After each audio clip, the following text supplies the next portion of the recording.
after taking a break, my guest recently got back into streaming. She's got a love for spooky games, and when I say spooky games, I especially mean Dead by Daylight and Phasmophobia, to name a couple. Whenever you drop by any of her streams, she's always so welcoming and lovely. I've come to know her from mutual friends such as probably JR Cash, Duchessie, and many others in that community. We're gonna talk about all that later. And we finally got the chance to record together. She also recently just started her own podcast too. So please welcome Anjou to tonight's episode. Hello. The first thing I ask before I start asking more questions is, how are you doing today? I am cold. We are having a cold snap here in the United States. And even though I'm living in the South United States, it's still hitting us, and it's cold. Oh yeah. And just a disclaimer for those who are listening, this episode is going to be out at a later time than January 9th. But I hope you're not in California, hopefully, sadly, because it's crazy what's going on there. If you've heard. It is. And no, it is. We actually originally lived, I was born and raised in California, actually. I lived there for the majority of my life. I've only been living in the South for about 3 years. And the fires are in the southern part of the state, but I have a lot of exposure to the north. I have a lot of exposure to fires because I was from the northern part of the state, and there was a lot of fires every single year. So it's devastating, and I have a few friends who are affected right now, and all I can say is that I am grateful for the fact that they were able to get out with their lives, because there's nothing more important than their life. Their belongings don't matter. They need to get out with their life. So and everybody that I know so far is safe. Yeah, it's crazy as well. I think it started on the 7th probably, or the 8th. So mom just got there because little story. So mom has been working on getting the American ID since her family lives in California for the past 10 years, and this is her definitive visit. So whether she gets the ID or she doesn't, there's no more visits. So now I'm extra worried, and I hope it's not anywhere near her, because she's all the way in south of California. So I don't know if she's anywhere near, but she kind of is near LA. Okay, yeah, because the fires are really in the Los Angeles area. Yeah. But what I think people don't realize about wildfires, especially if you're not used to them, is that they are, yes, the flames are really dangerous, but the amount of smoke and soot and ash that come from wildfires like this is incredible. And despite being hours away from the fire, there was a couple big ones when we were living in California, and they were a couple hours away, but we still had to shut down our entire cities because of all the smoke, because of all the ash. You could barely drive without getting your car clogged. So yeah, it's flames are a very deadly part of it, but there's a lot more to it. So hopefully she is safe. We will be, obviously praying for her and hoping that she maintains her own safety. Yeah, of course. So can you tell me about how you discovered Twitch, how you decided to become a streamer, and a little bit about the channel, please?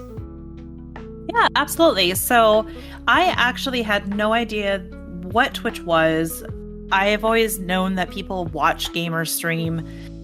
That wasn't a surprise to me, and I want to say it was October, 2019, 2020, and a friend of mine wanted to get together for a game called Among Us, and he's like, "Oh, I'm gonna start streaming." Yeah, Among Us was very big that year, 2020, yes, especially during the lockdown, and it evolved ever since. Yep. Absolutely. So he said he was going to stream, and I was like, okay, that's fine. I don't mind being whatever. And so we played this Among Us game, and he would do these weekly. Hey, Mr. Fursman, if you're out there. And he was actually an IRL friend of mine as well. Like Nice. I'd known him for years and years and years. And we played this game, and as I kind of learned what Twitch was, I just kind of was like, oh, that could be fun. And I was kind of looking for an excuse to buy a new computer anyway. So I told my husband, I was like, this could be fun. At that time, I had been working as a 911 dispatcher, but I was going through a really hard time with it. I just wasn't, and it hurts me to say this, but I really just wasn't as good as I wanted to be in that position. And my constant anxiety over making a mistake and possibly getting somebody hurt or killed really caused me to say this isn't the career for me. Yeah. So I quit without having a backup plan, which I really shouldn't have done that. Especially at the time back, I assume you still was a 911 dispatcher in 2020, I assume. Yes. And how hard was it during that pandemic? I mean, I'm not going to lie. My life didn't change a lot during the pandemic because I was still considered an essential employee. So I still, other than just having to stand in line at Costco and grocery stores to get inside, our lives, my life didn't really change. Like I didn't get, I shouldn't say get to take time off, but I didn't get fired. I didn't get let go. I still had to go in every single day because there's no working from home as a dispatcher. So, especially with having the call, like the pandemic going on, as I said, like I meant the people, like handling the cases, like how many cases were you getting like daily? Let's say I can't breathe, or like we have a COVID case here, maybe probably people on the street as well. Well, actually not as many as you would think. The biggest difference that I could say that happened with the pandemic and how we responded was just that, how our officers responded to calls, non-emergency calls for service, like dog barks and loud neighbors. Those were usually handled with a phone call versus going in person. We did not have like an uptick in emergency cases, surprisingly. What we did have, and this was another reason that I kind of stepped away from it, was because we had a lot of criminals who were actually getting away with a lot more. Oh, wow. Because they didn't want to bring people to jail because of COVID. So they would let more people go. And that is so dangerous for an officer who's making a traffic stop. And I'm not saying that caused anxiety, but it definitely didn't help the anxiety with it. I worked the entire pandemic all through 2020 and into 2021. And I think it was February of 2021 when I finally was, or March of 2021, when I just had I can't do this. I'm going to get somebody hurt or killed, and I could not live with myself if that happened. Yeah, let's say you quit, if that's the term. Yeah, I did. I did quit. I mean, luckily they allowed me to quit. It wasn't like they said, nope, you're going to leave, so we're going to fire you. So yeah. I take all the experience I took with 911 into my current job, and that really helps me in what I do now. So I'm very grateful for the experience, but it definitely was not something that I think I could have done long term. Yeah. So, follow-up question. What's the weirdest or strangest, or probably you choose one of those three, weirdest, maybe strangest, even though like creepy, mysterious case you've ever had, or like a call? I have, anytime anybody asks me this question, there's one thing that pops up every single time. And I was still in training at this time, and it was it wasn't anything fancy. It was just a regular call for service. But, I pick up the phone, I say, oh, sheriff's office, this is, my name's Jennifer, but I go by Jen. I said, this is Jen, how can I help you? And, cause we answered non-emergency calls as well. And the lady on the other says, oh, hey, my name is so-and-so. I'm over here at, XYZ cemetery, the cemetery in town. How are you doing today? And I say, I'm good. How are you doing? She goes, oh, I'm good, except for these coffins coming up out of the ground. And Oh, wow. when I tell you, like, there was dead silence from me, from my trainer who was listening in, and the girl on the other line. I stopped and was like, excuse me? Like, did I hear you right? Is that what you said? So apparently, and to this day, I still don't know what happened. But apparently there were some caskets that had been pushed up out of the ground. And there was like 3 or 4 of them that had come up. And so she was calling to have the police come over and take a look and make sure it wasn't like a grave robbing situation, which it wasn't. The only thing that I think they were thinking of was that there was some like underground gas that maybe had pushed them up, but definitely on the list of strange, weird calls. I assume she lived next to that graveyard? She was the caretaker for the graveyard. Okay. She worked there, so she just happened to come in one evening, and all of a sudden there's just these coffins popping up out of the ground. And I was like, I would have put in my 2-minute notice and been out of there. Let's be honest. So I assume at the time you needed a Tomb Raider. Oh my god. Get out of here with that. Okay, bye. No, come back. Okay, fine. You convinced me. Okay, good. Do you remember what was the first game you ever streamed? Oh, I think I really honestly think that it was World of Warcraft. Oh, wow. I was not a World of Warcraft like big time player. I never really got into it, but my husband was. And I thought, well, what am I going to stream? Okay, well, I'll play. I've been dabbling with World of Warcraft just because I enjoyed kind of running around.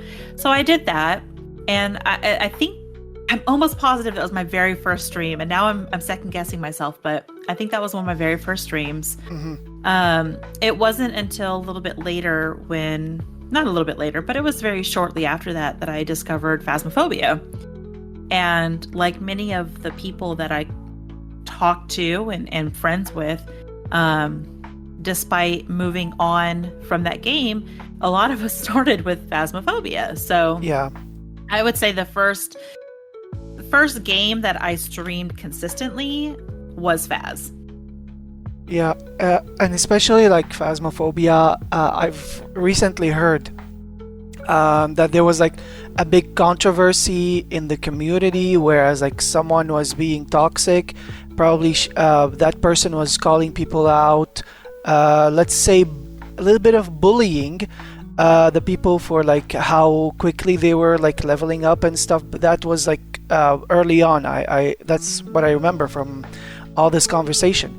So how does it make you feel, or like what is that behavior like? Have you come across any of that such behavior during the games? Well, I think that in the beginning phases of any game, there's always people who are going to find loopholes and do things that maybe others wouldn't deem to be right. But I can't really think of any specific person that I knew.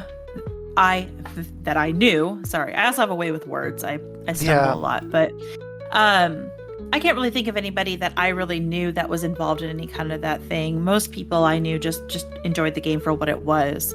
And as Phas has gotten more popular and as Phas has been developed better, I'm sure they've closed a lot of those loopholes. Now, that's not to say that there's not still something going on, but I mean, I never saw the point in like cheating in a game like that. That would never be something I would consider. Yeah, no, they weren't cheating. They were like playing the game constantly and like advancing faster than that person that was calling them out. Oh. I don't remember exactly what the discussion is, but like we've had that talk in one of GR Cash's streams, and like I'm trying to remember because they said who it was, and I forget who that was, but like there is a video on YouTube that showcases that. And recently, like a couple of weeks ago, the leaderboards have been hacked for Phasmophobia, and there were like slurs and like swear words and like a lot of bad things. So people were like baffled by how was that even allowed. And I don't know if Kinetic patched it out yet or not. Well, I mean, hopefully they did. And like I said, there's always people out there who decide that they choose chaos basically, and not the good kind. Yeah. It's like I may be jumping the gun here. You may have this question a little bit later, but I've kind of shied away a little bit from Phasmophobia, and I play more of like the Dead by Daylight. It's the same kind of thing in that game though too. Yeah. Where people are trolling and people will do anything they can do to get attention. And if you give them that attention, then it just keeps going. So my thing is like, if it happens, cool. Like, okay, fix it and let it go. But sometimes people need to create a little bit more, drama in our space of content creation. I think I even say it in show business, like any news is good news, any press is good press. So whether you're getting attention for the wrong reasons, you're still getting attention, you know? Yeah. So, we have a word or a name for that kind of like bad press. We call it the yellow press, which is like when you believe false news and start spreading it around. Mm-hmm. So I do have that question, and as you said, like the DBD community can be quite nasty and toxic. I haven't had the chance to discuss the game and that environment before, so I've had a few experiences of that sort, and one experience had me get distant from the game for a while, whereas I play on console, and one of my friends, she was playing on PC. And I main Jake Park, so I kept being like tunneled, slugged, even hooked, and the other survivors were like just not being bothered. Like I played 2 matches, and both matches were, what are the odds? I don't know, like, but it feels like these people followed us into both lobbies, and they started like hooking me, and at the end of like the first lobby and the second lobby, the first lobby, my friend already escaped and like went back to the menu, and then I was still being given shit. And then the second time, in the second lobby at the end, she told me what they said. They were, I'm gonna use some slurs here, so I apologize for what was gonna come out. We've said worse on the podcast. So they told her like, why doesn't he speak? Like, is your friend deaf? Why don't you let that fag say something? Like, they used that word, and they kept calling me slurs and stuff. And she asked them like, why did you do that? Because like, it's uncanny. And they said, we are anti-LGBT, so we want to make our best to just like remove those people from the community. And she got very angry at the time that she filed a complaint to the like, not producers, but like to the developers of the game. And turns out at the time that person was streaming it, and she went to their stream, and they were laughing their asses off about it. And ever since, they went off the radar. Apparently, they got either reported, banned. I don't know. Yeah, they probably got banned. Yeah. And I mean, if you're gonna be an asshole, like, don't. Or if you're gonna be an asshole and homophobic, like, don't record it. Like, that's just stupid. First of all. Yeah. I firmly believe, and I may get flack for this, but I firmly believe that people are entitled to their own opinions. Like, you can have your own opinion about everything, but if you're going to go into somebody's space and you're going to try to drag them down simply because of your opinion, at that point it's a, hey, let's this isn't okay. Like, just, you keep it to yourself, do your own thing. If you want to do it, that's fine, but don't bring it into a different space. And unfortunately, the Dead by Daylight community is known for having a lot of that toxicity, whether it's through bad gameplay, whether it's through endgame chat, whether it's through, and behavior themselves as developers have really tried to be more inclusive with the LGBTQIA community. and they have all the flags, that the representation flags. They have different outfits. They've made backstories or helped with backstories that maybe are different than just your standard, hetero forward characters. Yeah. So it gives people an opportunity when people are proud of the representation and they use that representation, it gives really awful people and trolls the opportunity to be awful and say it's for XYZ reason.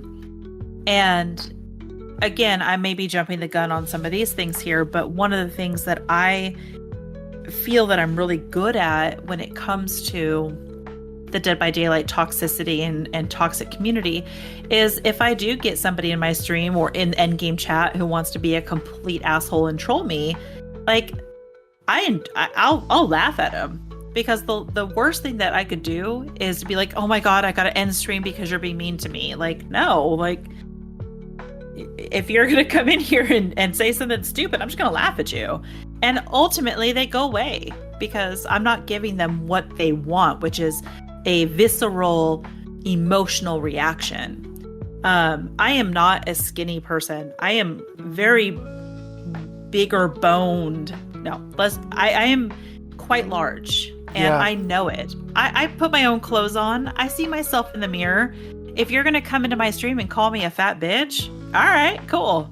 Like, honey, I buy my clothes. I know. Yeah. There's nothing you can tell me that I don't know. And just because I'm insecure about it, because I am, let's be honest, I'm not going to let you control my insecurity. Like, I'll just do that at home by myself. It's fine. I don't need you for that. So, but let me also just, on the flip side of that, I should also say there are so many wholesome gamers out there. There are so many great DBD communities out there. And I am so lucky that I have met a lot of the great ones and come into contact with very few of the awful ones. Yeah, I have so many good memories as well. One time there was like there's many hilarious memories, but like one specific one is I was playing with another friend of mine, and well, I wasn't playing, but like I was watching them, and they were like Ghostface was the killer, and Ghostface just you know how he holds them and puts them on his shoulder. So she didn't even wiggle. She stayed on his shoulder. He didn't even hook her. That was hilarious. He kept her on his shoulder all match. That was hilarious. Oh my god. Yeah. And then I sometimes fear the Huntress, but I had playing in one of the lobbies. All the Hunters did, every time I mess up or I blow up a gen, she threw snowballs at me. Like, nope, you fucked up here. Just start over. And then she kind of like crouched a few times, pointed at the hook, and she just maybe needed a few challenges done. I was like, yeah, hook me, do whatever you need.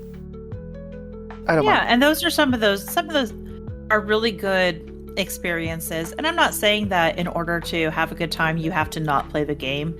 I can play a game against a killer who is having great hits, who is looping well, who's playing the game well, and I can die in 2 minutes and still be like, damn, that was a good game. Excellent job.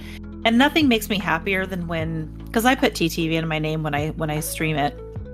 Nothing makes me happier than when somebody comes into my chat afterwards and was like, hey, GG's, I was your Kate, or I was your killer, or whatever.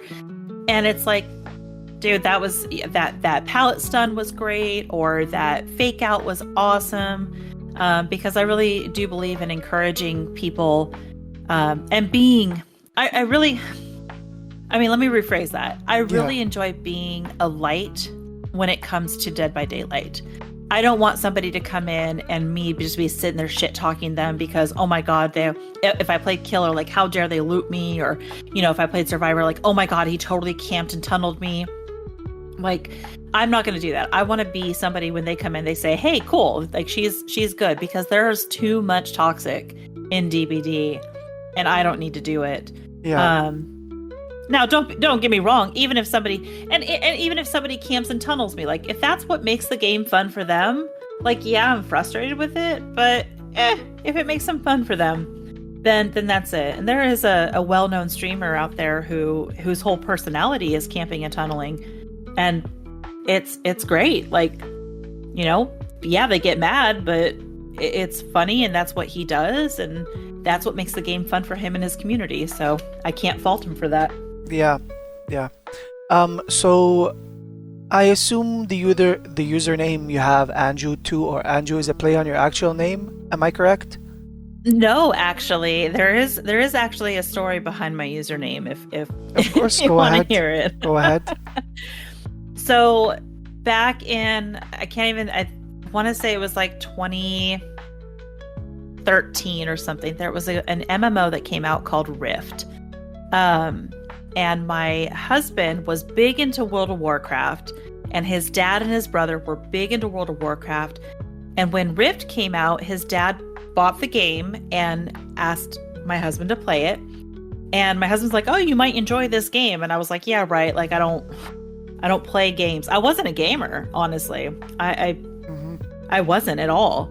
And so he let me play it. He let me try it, and he's like, "Well, here's how you create a character." And so he goes through and he creates a character, and then he looks at me and he goes, in kind of a funny, because we're American and have California accents. He looks at me and in a funny accent, and he goes, "Anjou?" Like, and you, like, and you, it's your turn to create one. So when it came to the name selection, I was like, I don't know. And I just remembered him saying Anjou, and that was how that came about. I didn't realize it was a pair. First of all, it's also a pair. It's Anjou pair. And I think there is a like a Providence or something in France called Anjou. But for the most part, that's just where it came from. And unfortunately on Twitch, Anjou is taken. So I started as Anjou Plays and eventually cut out the plays and just went Anjou2. So Okay. someday, if I ever hit partner or get super, super famous, Twitch will let me have just Anjou. But until that day, Anjou2 is where it's at. I mean, Twitch should let people, even if they're not partnered, like have the usernames they want if that other channel with that username has been inactive for like over 5 years.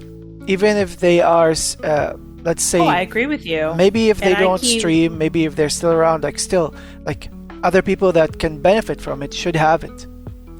Right, and that's my thing is I every once in a while I'll kind of peek in to see if this person has done anything, but it's literally just an empty account. It's like a place account, and so periodically, like I would say every like 3 or 4 months or so, I'll go try and change my name to just Anjou, and if it works, then I'm full into it.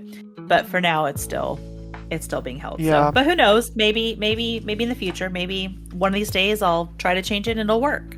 Yeah, so I started off in 2020 because of Call Me Kevin.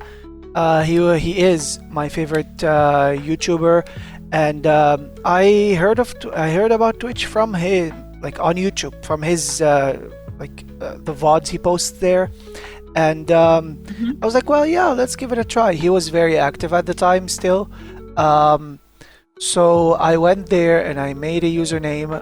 I had the Blucifer name for a while. My debut album was called Blucifer, and I was like, well, yeah, let's try Blucifer, and it was taken, and I was devastated. So I added 1994 at the end of it, and in 2022 in January, I guess, I was already like following a few people from Call Me Kevin that did GTA RP, because I was very curious to see how the interaction on Twitch would be through that.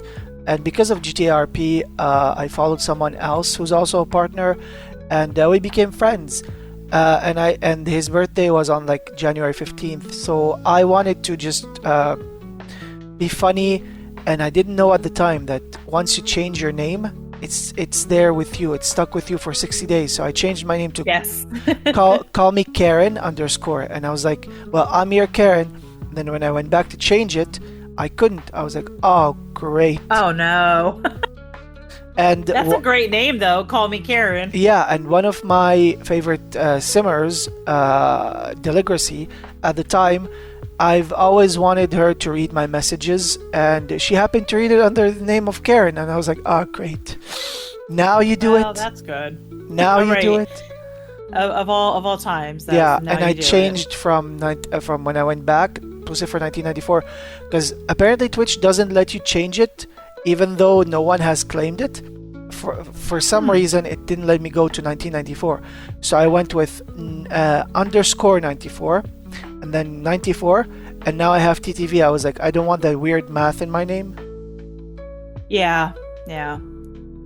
Yeah, I'm not a huge fan of having the 2 in my name, but it's a placeholder until I'm able to get just my name. So yeah. Have you tried Anjou, like ANJOUUU, or like double U's or like triple U's? yeah, I have.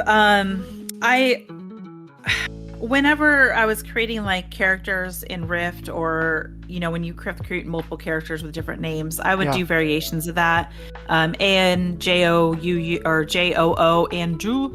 I would do different variations, but for the most part, my goal is to kind of just keep it with the ANJOU and the 2 until I'm able to get just the JOU one. So, only because I've got a lot of materials that are just under that name and spelled that way, and it's just kind of how I've been known ever since Yeah. started playing Rift. Yeah. I've got several friends from that time period of my life that they still call me Ange. They still call me Anjou. And so I don't know. It would seem weird to try and change it up somehow like that. Yeah. So, you're also a fond lover of, like, let's say, horror games, especially, as we said, Phasmo and DBD. But I haven't asked you what made you fall in love with these games specifically. Well, Phasmophobia was one of those games that, again, I just started with because a lot of the people that I was starting to kind of see on Twitch were playing Phasmophobia. One of the first people that I started following when I was on Twitch was a gentleman by the name of Glitch Mythos. He's no longer streaming, but he's still, active in his socials. So he would play Phasmophobia, so I just kind of fell in line there, and he would do community days, so that was always a lot of fun for me. And I just started meeting people, and as you start meeting people within communities like that, those are the games that you just kind of enjoy. Now, I did take a very long hiatus from Phasmophobia for a while because I just got really tired of it. And I think what had happened was, for some reason, my whole account had gotten completely reset for I don't know what reason. This is before the reset actually was supposed to happen. And I was like, well, I'm not going to bother trying to build everything up anymore because yada, yada, yada. So, and then with Dead by Daylight, to be honest, I can't even remember how I got into it, but I remember that I was one of the first of my little community to start playing it. And now, obviously, I have a huge community of DBD players. And then as far as like other scary games, I love little indie scary games. It's weird, but I enjoy getting jump scared. I enjoy jump scares. I hate it and I love it. And I think there's so much potential with some of these indie games, and some of them are really, really good. For example, a lot of the Amica games and Chillis Art games are fantastic. Yeah. And I also love my community to have the opportunity to jump scare me. That's just the most fun part of it. Yeah. So getting to do that with them and giving them an opportunity to be more interactive with the stream is another one of those things that makes scary games just that much more appealing. Yeah, and there are a few games recently, I don't know if you've heard of them or seen anyone play them, that are very interactive through your mic. Like, some of them can get you killed if you speak. They can hear the redeems, like, let's say, A Quiet Place, The Road Ahead. I've played this and I want to finish it. and for some reason it didn't capture my mic in the game, which was very fortunate for me. Um, and it knows, like the creature there knows and can hear voices. And then there's Don't Scream, of course, hence the I've name. heard Don't of that Scream. one. Yeah. Do you plan on playing these at some point? It's not something that I've specifically planned, no, but if it were ever to come up, I would not be against it. Okay. But I mean, it sounds like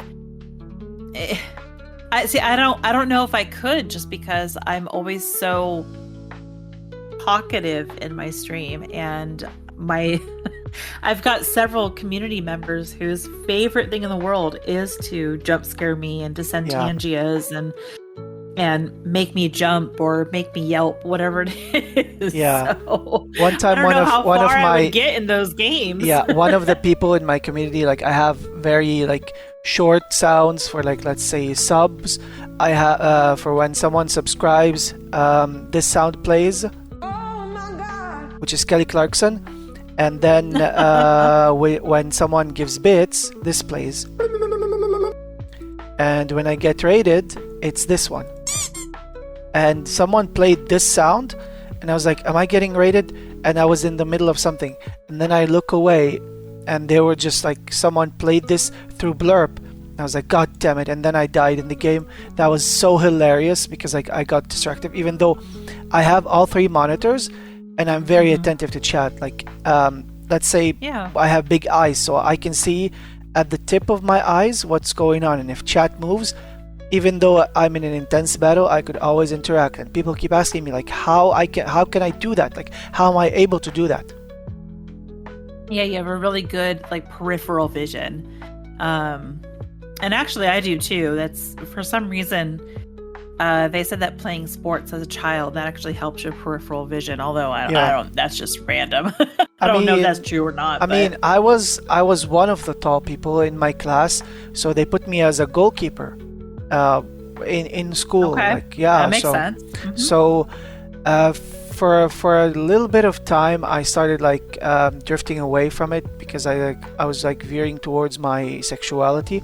So I went and started playing games with the girls, which is like tennis, volleyball, which I enjoyed more. And sometimes they also brought in golf. And I maybe it's what you said. Maybe that's yeah. So you've recently started a podcast of your own too. Can you please tell me about it? Like, what do you discuss? What's the whole vibe of it? Yeah, absolutely.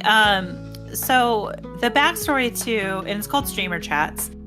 The backstory to that is I don't know if you'd call it like an unhealthy obsession, but I love getting to know people and knowing about, this is going to sound bad, but I know about their personal life, but that's not really what I mean. What I mean is that, like, what makes them, what excites them, what gets them going, why they chose streaming, and that kind of journey that they have. Kind of what the podcast, kind of what my podcast is about, a little bit, kind of. Yeah, no, exactly. I just, my thing though was, what I did is I actually took them and made them into short little 30-minute episodes. I know my attention span is absolutely zil, so I wanted to just make it into a very quick, like, hey, who are you? What do you do? And then the second part of the podcast with those streamers is what kind of advice they might have for people who are just getting started on streaming, anybody who might be discouraged with streaming, because I always want to hear, that's my thing, I always want to hear from other streamers, like how they manage their day-to-day and what kind of advice they might have for anybody who is streaming. So that is really important to me in that. And I have always wanted to do something like this. And the concept kind of started about a year ago, actually almost exactly a year ago. And I was like, man, I really want to do an interview thing. But when it comes to live interviews or live broadcasts, words are very hard sometimes. I will say the wrong thing, or I'll say something I don't mean, or say something incorrectly and then get flustered. So for me, this was an opportunity to really come into a more laid back, casual environment where if someone does say something wrong, or if I ask something wrong, I can be like, okay, let me just start over real quick. I can edit that out. Yeah. So that's what I've really been doing is I've had these, 45-minute to an hour-long conversations with people and editing it down to about 30 minutes because I'm cutting out things like me going, so,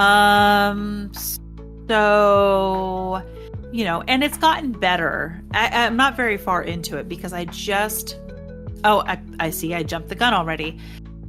The other problem that I was having was that a lot of the people that I wanted to talk to weren't on webcams. They weren't doing anything like cam-wise, and they didn't have VTubers or PNG tubers or whatever at that time. So I didn't want to sit there on my stream and just be me looking at a camera asking questions. So for me, when I started researching ways to get around this, I finally discovered that Spotify had podcasts, and I was like, okay, well, let's look into that. And I was able to kind of get that figured out. And then as soon as I got that figured out, I said, okay, this is happening. And my very dear friend and mod and just a wonderful human being, Sparkly Gamer Girl, was like, I'll be your first person. I was like, okay, we're good. So from there, it was just a matter of finding people within my community to kind of talk to first, and eventually kind of work up towards people that I really don't know. I just did an interview this morning for a streamer that I don't know at all. I really don't. I'm not following her. I am now, but I wasn't at the time. I don't know anything about her content, but because I'm part of a stream team, she's our featured member of the week. I really was able to say, hey, you're the featured member. I would love to feature you on streamer chats. Like, let's do this. And she was like, okay. So that worked out well. Yeah. And I really, really enjoy, these conversations. And even though I'm talking to some people that I know well, I'm still learning some really cool stories about them and learning who they look up to as streamers and their perspectives on growth and how to be a good streamer. So it's been work, as you know. I'm sure you understand that it's not just about chit-chatting with somebody. There's a lot more that goes into it. But I'm very proud of finally making the decision to say, this is what I want to do. I'm going to do it, and then doing it. So I'm very, very proud of it. I don't care how small it is right now. It's something I'm very proud of. I mean, that's a good thing because I started off with the whole podcast thing back in 2020, actually. I had the idea and I wanted to try it at the end of 2019, and I started contacting local celebrities here. And I am still friends with many of them.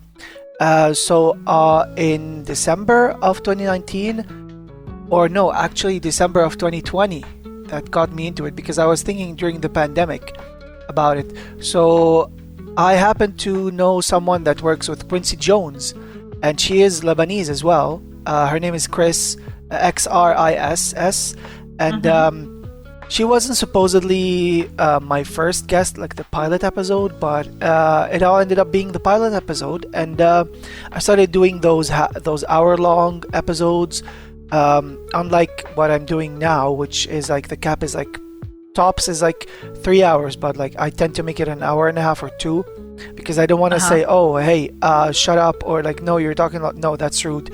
And I don't like cutting out bits and pieces because I feel like it's more lively, it's more alive if you keep everything that happens, even if like you have someone next to you talking, unless you really have to like pause it, or like really have to go to the bathroom, or like let's say a cat or a dog is near you and they're causing a tantrum, then you say, excuse me, my cat's being like this and I have to shout, so I pause it. But no, working with celebrities has taken a toll on me, and apparently my friend's cousin, like I know that friend, so my friend knows a friend That friend has a cousin that works in Spotify Arabia, which is the Middle East counterpart at the time, back when it was Anchor, before it became podcasters and now creators. So back in the day, they told me like, hey, I know it's free. We know it's free to use the platform, but like, we are gonna give you a small little like contract at the time. You're not fully. You're not like you don't have to fully abide by it, but like it's up to you. Just do at least 100 episodes, and then we'll see where it goes from there. And I did actually 2 seasons. The first season and the second season, I started it at the kind of like the end point of the first season, but I kept going with the first season. On season 1, I did 88 episodes, and with season 2, they are up to 92 episodes in total. And then I was like, I'm sorry, I'm done. I ended in March or February of 2022, and I was like, nope, I can't handle celebrities anymore. Yeah. No, I can't handle celebrities anymore because like some of them are jerks, like divas. Like I had to contact them and plead and beg, literally plead and beg, like, please, can you do this? And some of the perks were, some of the ads were to my favor because like Dad's late uncle was one of the tabloid people. Like he had one of the most famous magazines in my country in the 80s, and all of these big names, they agreed to be there because of that. And some other big names that I thought that were nice, like one of them did yearly theater shows, a theater act that everybody loved, and I thought he was nice, and we always took pictures after the show. Every year I go and watch it. But then when I wanted him to be on the podcast, he was like, no, sorry, you're not known. You're not famous, you're not popular. I don't have time for that. And then I told him like, hey, one of your colleagues that were on the show or on these theater things you do were my guests there. He was like, well, tell them I said hello, but this won't change anything. And then someone else that I know that lives in my street, I tell her like, hey, I have a podcast, can you be on it? She was like, sure, when I met her in that DVD shop. And then when I call her again, she was like, I'm sorry, I don't know you, and I'm sick. And then I told her, well, you know what, everybody's sick, it's a pandemic out here. And then she hung up on me like in a very rude way. And then I was like, nope, I'm not going there. So I migrated it ever since. I had the idea in 2022, but didn't get the chance to until now. So last year I started it and I was like, well, let's do it. And this is where it all went. I used to post episodes every week, and then I like 1 episode per week. And now, like up until the end of December, I did 2 episodes one week and 1 episode the next week, and then repeat. And then I was like, now I'm in a bit of a pickle because like sometimes I worry that I may not have episodes to publish, so I'm taking it slow. So I started back in like from January 1st. I had an episode, and I decided like, hey, let's do it every Wednesday. Like even if I'm gonna have episodes that are gonna be recorded in February and published in April, I don't care. So I don't want to feel stressed anymore. Yeah, no, and that's a really good attitude to look at it as, is, you know, if you're going to be doing this, because yes, there is a monetary aspect to it, but for the most part, you know, unless you've got millions of followers and subscribers on not Twitch, Spotify, you know, you don't really make a living off of it per se. Yeah, it's just for fun. So doing it for fun, I think, is a lot better, and that actually correlates back to Twitch too. A lot of the people that I talk to have the same advice, is that if you're not doing it for fun, then people recognize that and people realize that you're not having fun, and they're less likely to be around.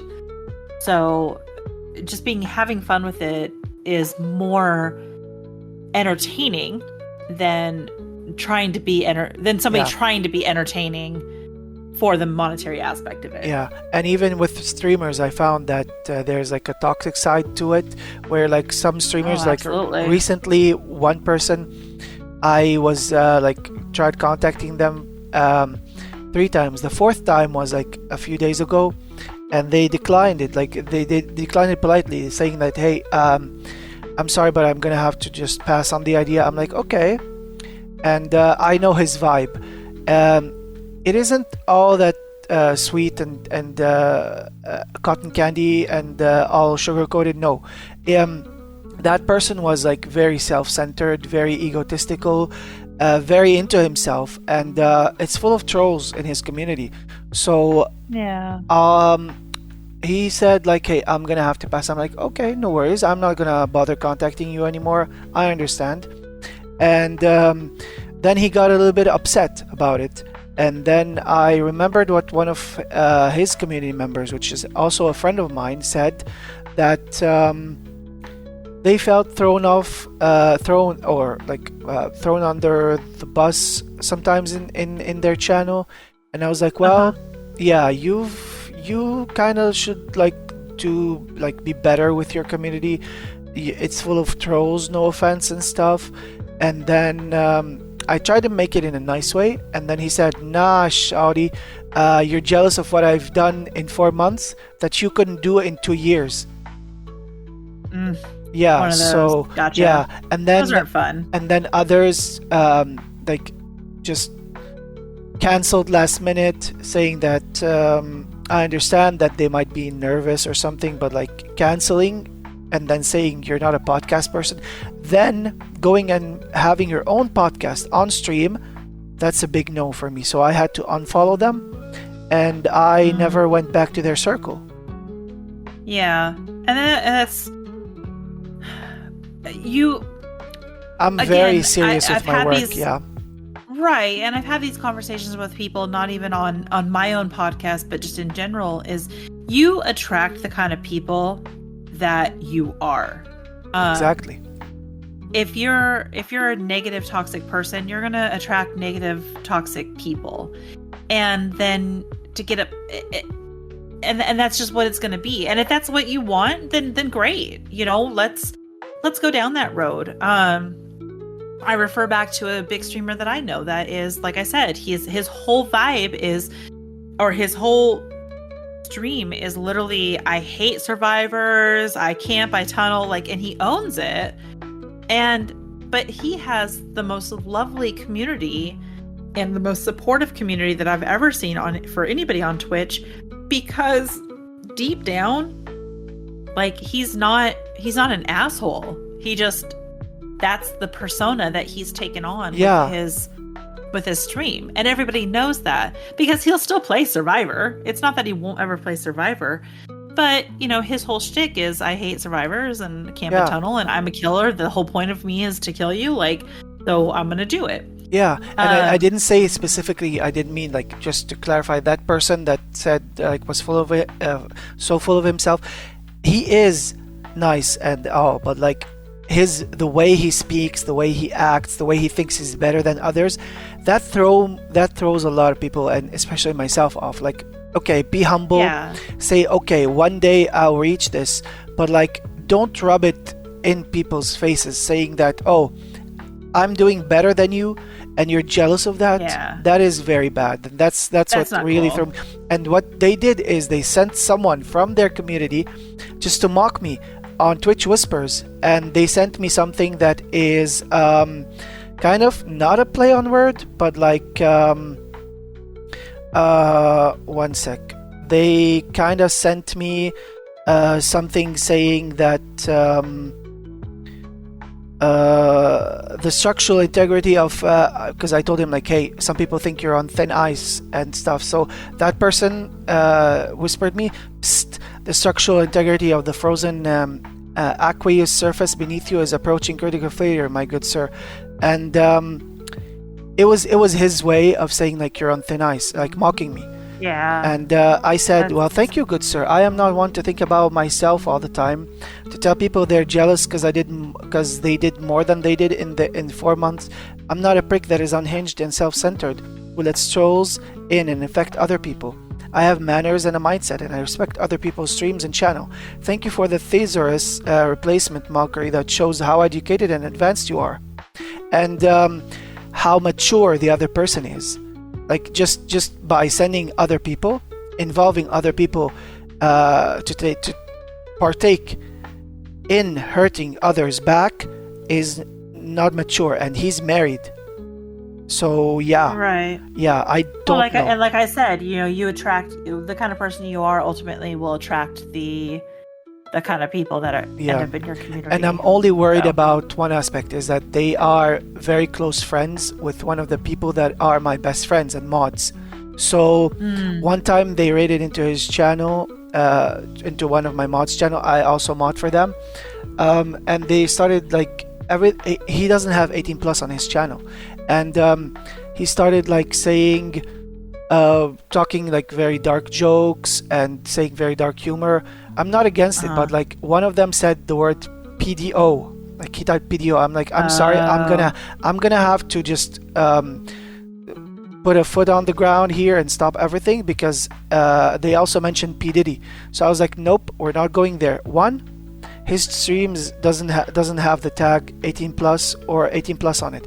Two, we have to be respectful and not bring up those topics, especially that it stays on the VOD, even though some people might get bothered by it. Three, I'm only doing my job, and if you're bothered by it, you're more than welcome to leave and just party now, worry later. That's what I said. That's one of my quotes. Party now, worry later. Yeah. We'll talk about it later. I don't care how close you are, and I don't care how dear you are to that streamer. It's my job, and I gotta keep an eye on it. And that person that raided into him, that raided my friend, they also got very unhinged and very horny and very spicy in chat. And I was like, I had to do something. That was another stream as well. And I was like, I whispered that guy and I told him, like, please, let's keep it PG at least. Because one, he doesn't have what I said, like 18 plus tag on his streams. And two, please, like, just, it throws some people off, because I know what the vibe of the channel is, and my friend is okay with dark jokes as long as it's not racist, as long as it's not targeted at someone. But like going all sexual and like all that thirst talk, like, please just at least just halt. Right, and there's a time and a place for everything, and sometimes, and it doesn't sound like that stream was a time and a place for that kind of humor and conversation. Yeah. But anyways, so the final parts of this segment is this question that I've curated specifically for this episode. You're also a part of a stream team called EBGG, Everbright Global Gaming. So can you tell me about how you came across it? How did the whole process go when you applied, as well as how you felt when you got admitted to it? And I know so many people from EBGG, and I'm out for 3 of them. GR Cash, Duchessie, Plenty of May. All 3 of them are like my best friends. Plenty of May has been admitted recently into the team, and I tried applying, but yeah, it's all good. Yeah, well, it's all good. Yeah, so the application process has definitely evolved even from when I joined. There are a lot of people who are very interested, but they do want to make sure that they're and I'm not saying that people don't deserve to be in, because there are so many people who absolutely 1000% deserve to be in EBGG, or should, or belong there, or fit in perfectly with EBGG. But in the interest of making sure that we're able to accommodate everybody at a specific time, I do know that they keep it to a certain member level. Now, as they grow and as they get more directors and more people to kind of handle the influx, they will continue to open that up. So I do know that from that standpoint. Several of my friends are the directors of EBGG, and just absolutely wonderful human beings. Like, and there's no way that they would. Honestly, like TimeTell, the founder of EBGG, he's such an amazing person. I've been to his streams many times. I've rated him many times. There isn't one time that I didn't have my face hurt from how much I laugh. Even that they like the banana joke. Every time he pops into my stream, Lord Almighty, we joke about it. And I was like, hey, you know what? I have a banana redeem if you want to try it. And it's just the minions. Like when one of the minions wanted to eat a banana, and they were like, banana. Yeah, no, time is one of those people, and what's funny is that I actually didn't like, obviously I know who TimeTell is. Like, Of course. that's goes without saying. If you were in the Phasmo community when you first started, you know, in the 2020, 2021 area, you know who TimeTell is. Wonderful streamer, wonderful human being, and you're right, funny as hell. But I actually knew more of other people who were involved with EBGG. Most specifically, and I've already mentioned her before, is going to be Sparkly Gamer Girl. Yes. She's one of the directors of EBGG. She is also one of my mods, and then Chaotic Nikki is also one of my mods. Yep. And just, I actually, and my journey into EBGG was a little bit different than most. I was not interested in joining a stream team at all. I didn't really see the point of it. For me, stream teams were just a way for people to, you know, I don't know. It just was never something that crossed my mind as something like, oh my gosh, I have to do. It's the next step. The more that I got to know Sparkly and the more that she kind of molded into my head mod was, you know, she would say, oh, you'd be a really good fit. I'm like, you know, oh, you'd be really good. You should apply it. I'm like, you know. So my journey into EBGG was definitely more of a, okay, I guess I'll apply. And I know I don't mean that to be a slap in the face to the people who really wanted to be in and applied and didn't get in. This was definitely a while ago, prior to when they really cracked down on their application process. But I joined more so because Sparkly said, hey, you know, I think that you would really enjoy it. And of course, as usual, our mods know what's better for us than we do.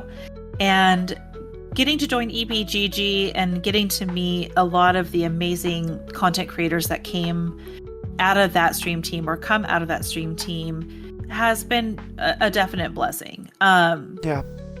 I have met a lot of people through it. And what's great is I've actually known people who are not part of that team who then have applied and joined. People like JR, who was not in the team when I joined, but who eventually got into it. He was asked to join, SE. yeah. He was asked to join. Yeah, absolutely. SE, same thing.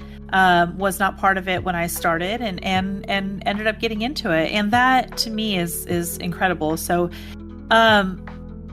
I do know that EBGG, the people who are running it, including, you know, TimeTell's obviously the creator of EBGG, but we really have to give massive props to the people who work behind the scenes. We're talking about people like Jackie M, Kissy Kitten, LND, yes. Cupcake, no, One Cake Lady. I don't know why I call her See, Cupcake. I One know a Cake lot Lady. of these people, and Yes, one of the assets to join a stream team, I've been told that you should be very close and you should know all the members or be friends with like most of the members of the team, and that's what I am. Like, I know One Cake Lady and I follow them. Yeah. I happen to mod for 3, as I said, JR, Duchessy, and Plenty of May, who her and I applied recently. She got in, I didn't. That was my 3rd time applying, and I'm like, well, it's fine. I'll apply to other teams. Yeah, and I mean, you can just keep going until it happens. I mean, that's one of those things where, again, it's not necessarily about the. Yeah.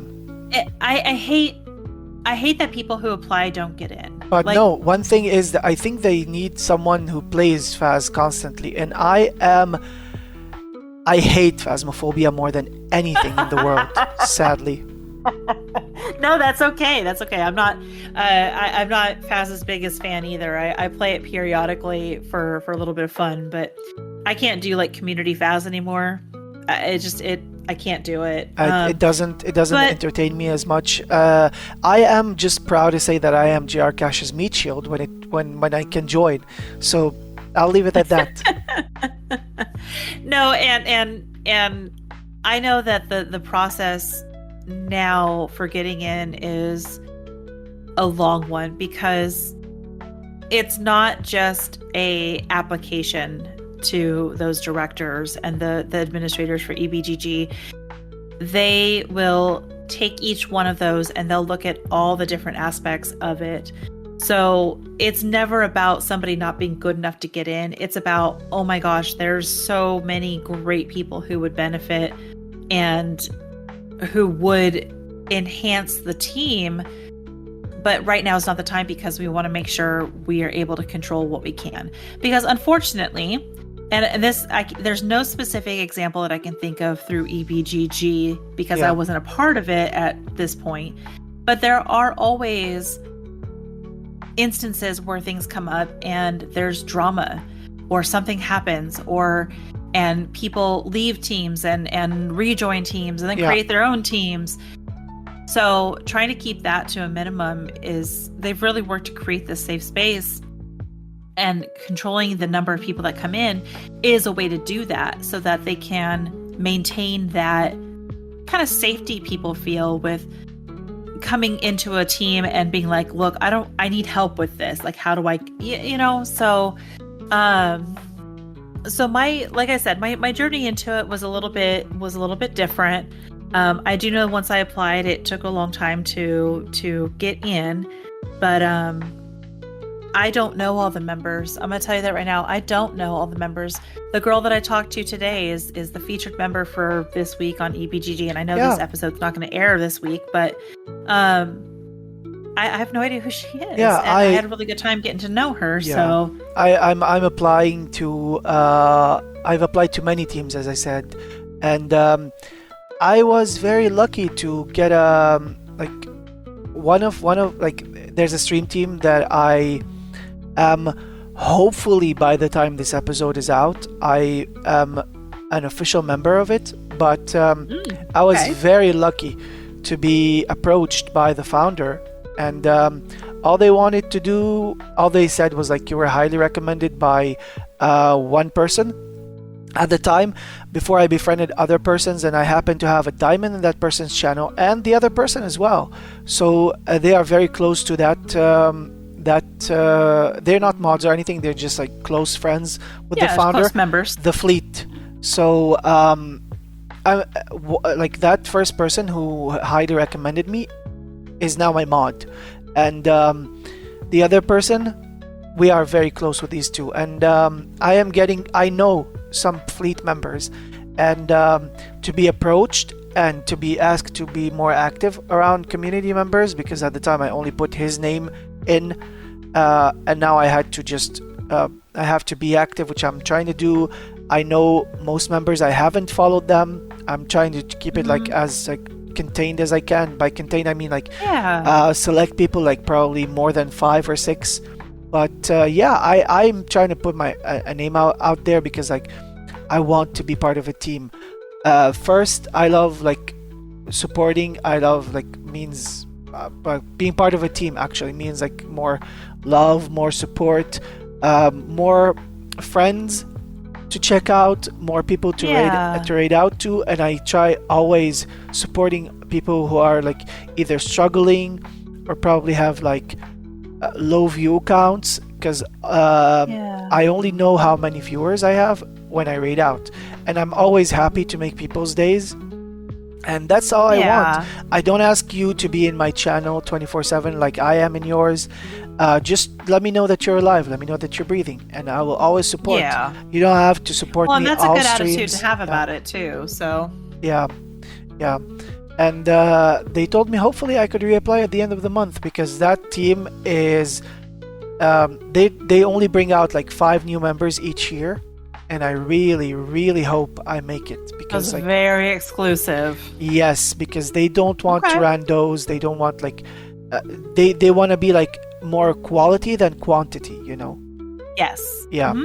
So and I think that's the benefit for a lot of the very defined stream teams, because let's be honest, there are stream teams out there they've got thousands of members, and it's like, well, okay, if they're just going to take anybody, like what's the honor of being included, you know?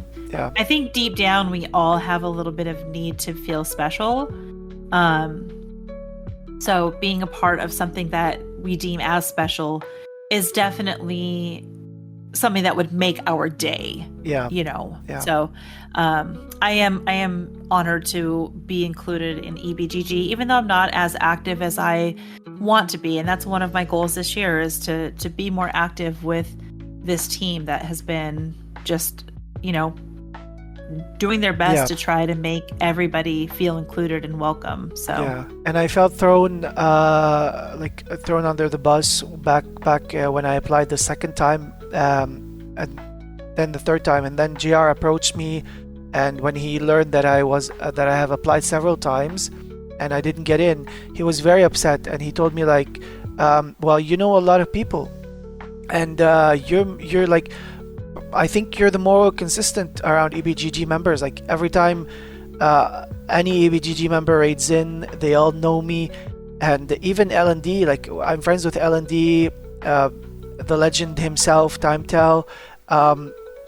Like he showed up a few times, like, and I enjoy their company, and yeah, that kind of made me feel like a little bit weird. Like, okay, I know most of the people, even though I mod for like 2 at the time and now 3 with May. And I'm like, well, those are my thoughts in the past. Like, why didn't I get in? Like, I don't know why. Like, do they need me to do more Phasmo? I'm not gonna get out of my comfort zone because my channel is all like cozy, comfy. There is chaos, but I don't like play Phasmo all the time because it's like one of those games that I just here to enjoy it. yeah, it just sucks the soul out of me, you know. Yep. No, I got And you it's on very that one, predictable, very predictable. Like I've came across some people that said, "Oh, you think Phasmo's predictable? What about Demonologist?" I'm like, "Nope, unpredictable." They're like, "Oh, we know the jump scares." I'm like, "Oh, well, this jump scare happened here last time," and then when I was pointing that out, I got jump scared on another area. And I enjoy Forewarned more. Like, okay, Phasmo, you go in, you put down, same as in Demonologist, but Demonologist is unpredictable, as I said, whereas Phasmo, you put down equipment. Okay, the ghost is in this room. If you know what you're doing, you can escape. If you don't, like me, you just die mediocrely. And in Demonologist, there's more to it. There's puzzles. There's in Forewarned, there's also puzzles, and then you have to exercise the Magi. It's like more fun. And then we were promised character customization in Phasmo.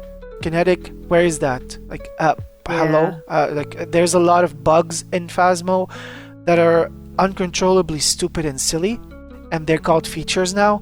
But like, okay, just like patch them out. Like, give us an experience. Give us more stuff. Like, okay, more maps doesn't mean more attraction, but like we need like more content. So yeah. And interesting enough, a little side story since you mentioned Forewarned. Forewarned, I don't play it now, but I was actually one of the alpha and beta testers for Forewarned. Oh wow. Before it came out. I ended up I enjoyed the game so much, I think I ended up buying like 10 copies and giving them out to friends when it first came out.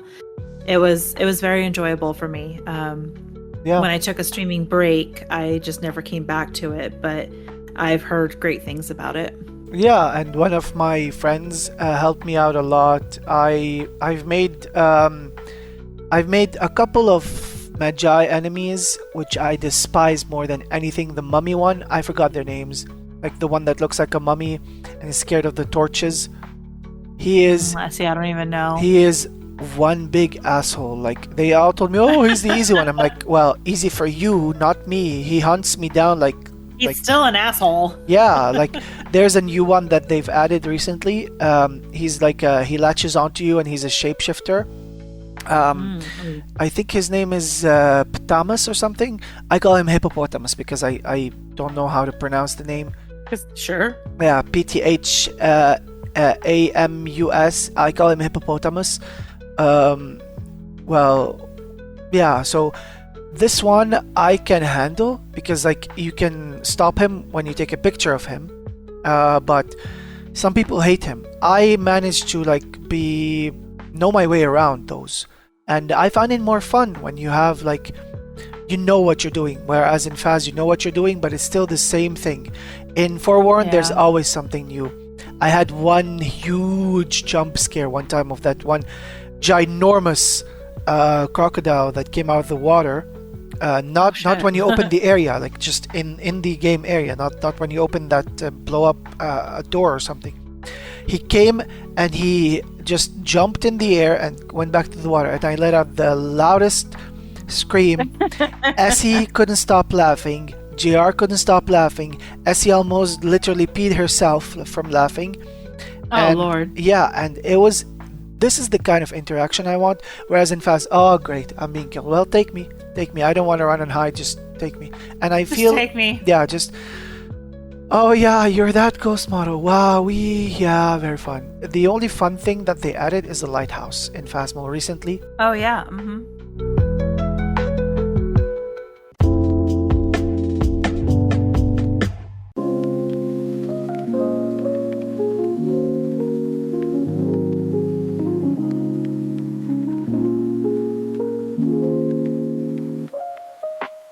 Segment 2 is kind of like more fast-paced because it's like a lightning round / pop quiz about you. Okay. Do you mind telling me and the listeners what's your daily routine? Something you always like to do, probably something you've started doing recently, now is a regular? So unfortunately my schedule is it's a consistent schedule, but it is flip-flopped every week. So one week I'll have I'll have Sunday, Wednesday, Thursday off, and then the next week I'll have Monday, Tuesday, Friday, Saturday off. Yeah. So my routine pretty much stays the same though. In the mornings is I'll wake up usually around 5 a.m. and on my days off, even then, because my cats like to wake me up at that time, I will come into my office, I will sit down with a cup of coffee, and honestly, just to get my day started, I'll play a random miscellaneous game of Cluedo, actually.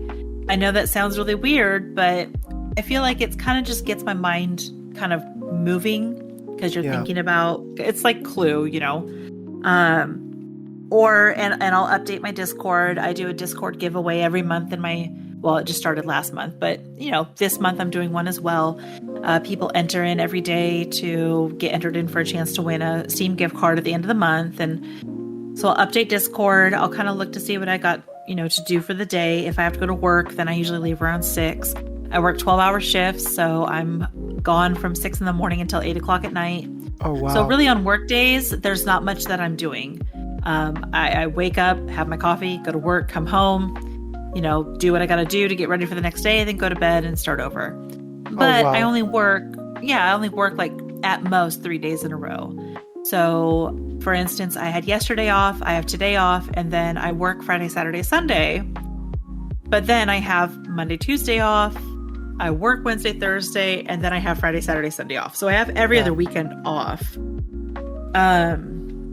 On days that I don't have to work, it's usually now it's working on a couple stream things. I'll go do errands with my husband. We'll go to the store. We'll do whatever household chores we have to do. And then usually by early afternoon, I'm settling in to either start streaming or watch streams or just play games with my husband and one of our really good friends. So my life is not that exciting, honestly. So I mean, it is something because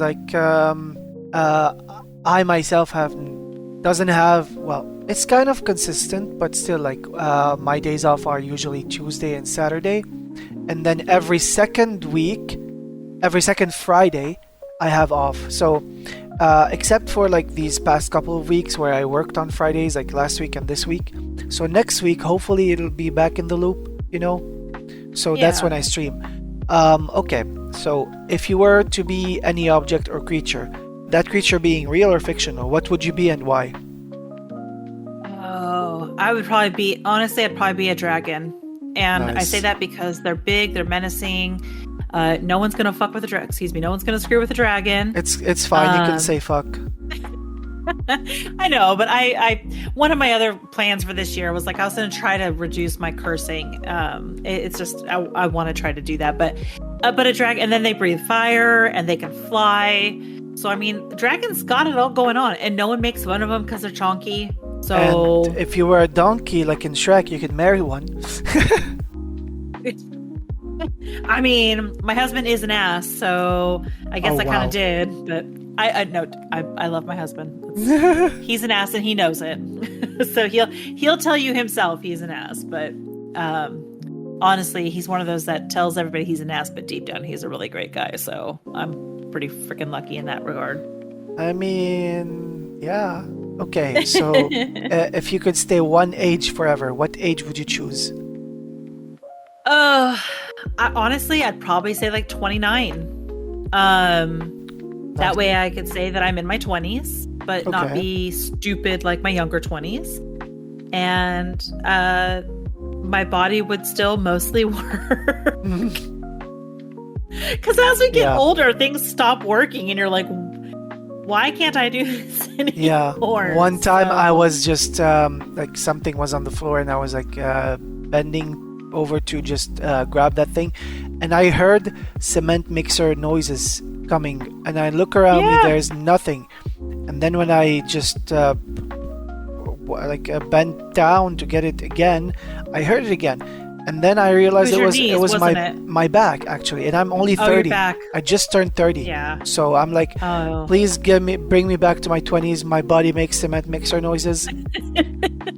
Yeah, and I always say, like, I've wake up in the morning and I there's aches and pains that I didn't know that I could get while sleeping, and it's true what they say. As you get older, Yeah, things just kind of stop working. So yeah, I figure 29 would be a good age to be.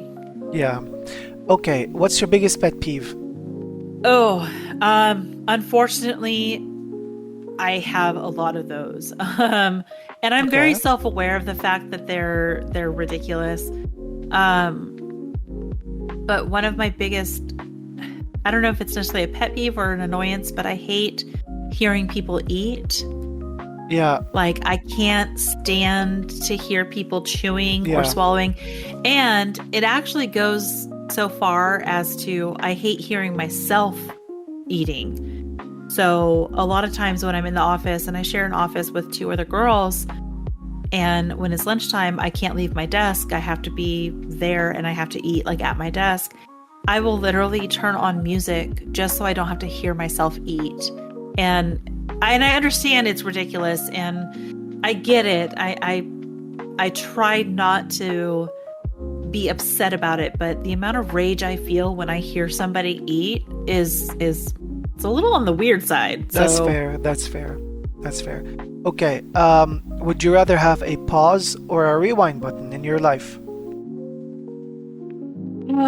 rewind for sure. And it wouldn't be so much that I would like rewind and go way, way back because, I've thought about this a lot. Everyone says like, oh, have no regrets in life. But I mean, there's definitely some things I wish I would have done differently in life. Yeah, But then I think about the whole butterfly effect. Like if that one thing that I did differently led me down a path that didn't put me with my husband in the space that we're in now. And I know it sounds corny, but my husband is my everything. He really, truly is my absolute soulmate.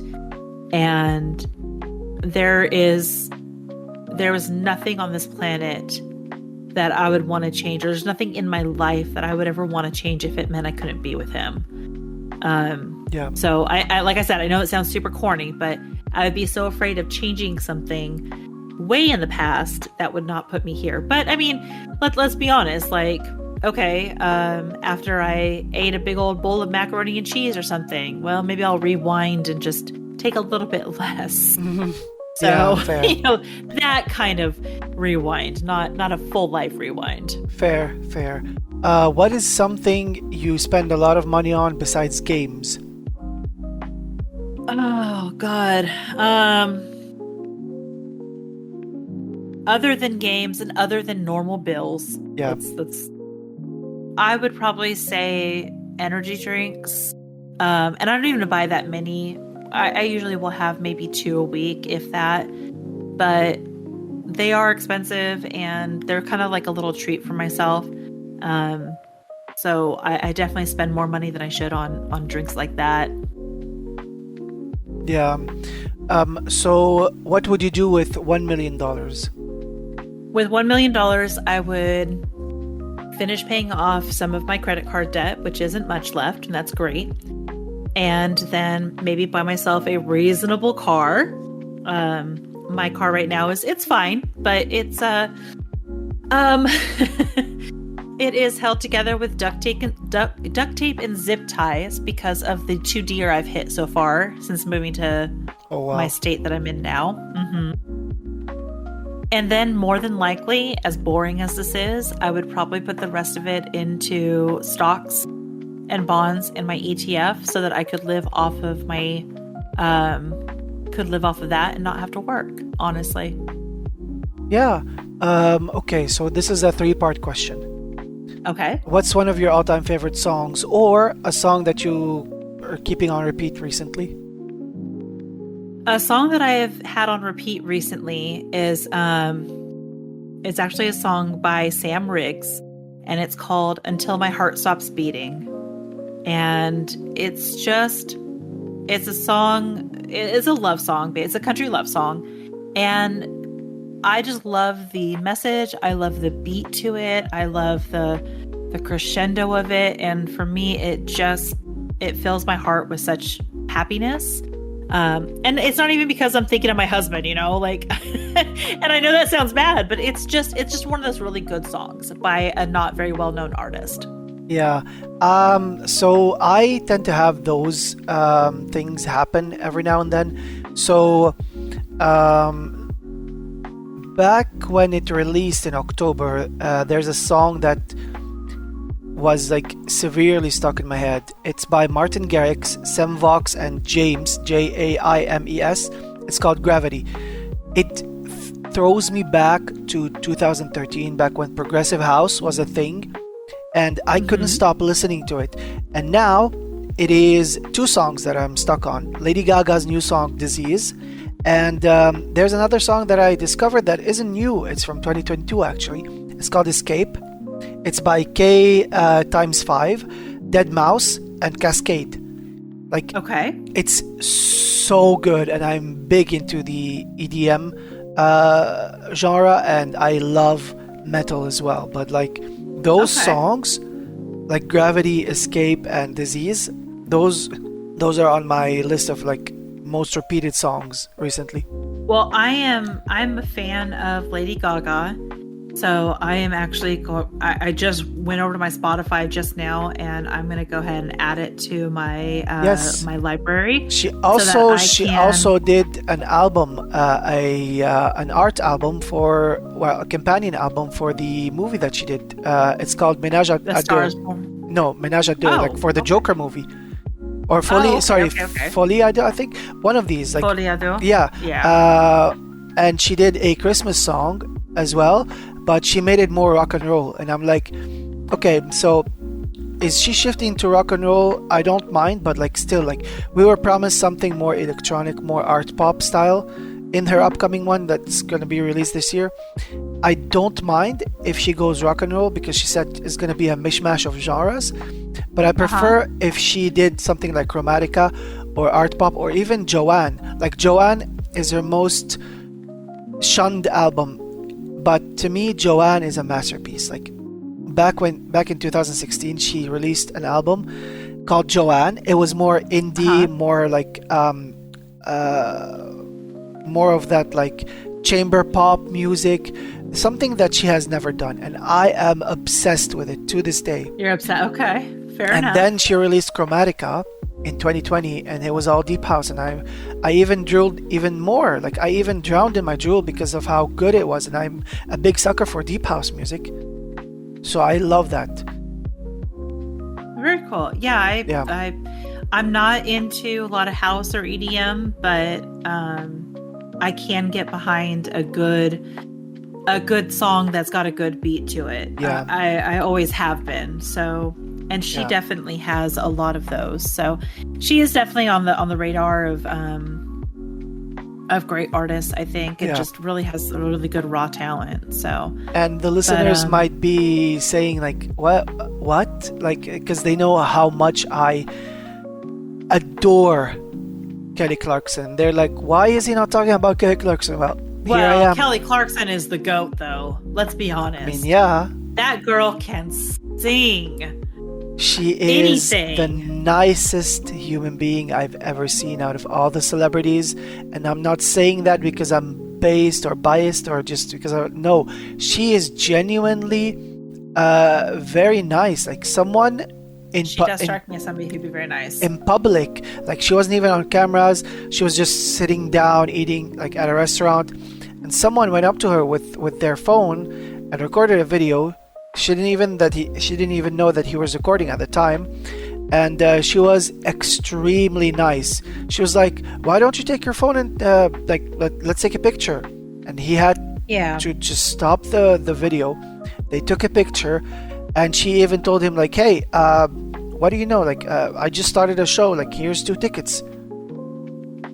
Yeah, she strikes me as somebody who'd be genuinely nice. And her caring about latest the world around her latest album, Chemistry, it was not what I was expecting because she promised a country album. But hey, I'm not into country, but I would listen to anything she puts out. But still, her latest album was more of like pop, and it was about her divorce, and she infused country in it. But it was nominated for a Grammy, and that's a big achievement. She hasn't been nominated for a Grammy ever since a long time. But her favorite album of mine, and I highly recommend you add it. It's like if rock and R&B had a child. So it's mostly R&B, and I'm not into R&B. It's called The Meaning of Life. It's her 2017 album. I am infatuated with this album. I would listen to it every day. I would I know each and every song on it. You know all of them? Yeah. Gotcha.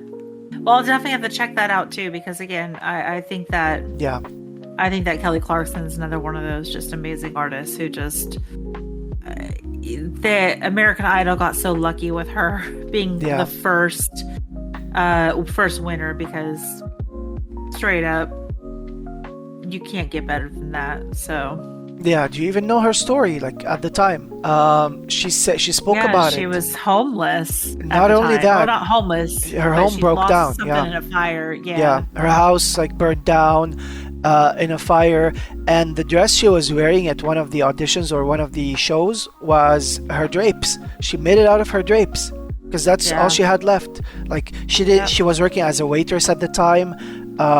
She didn't even know what she's doing.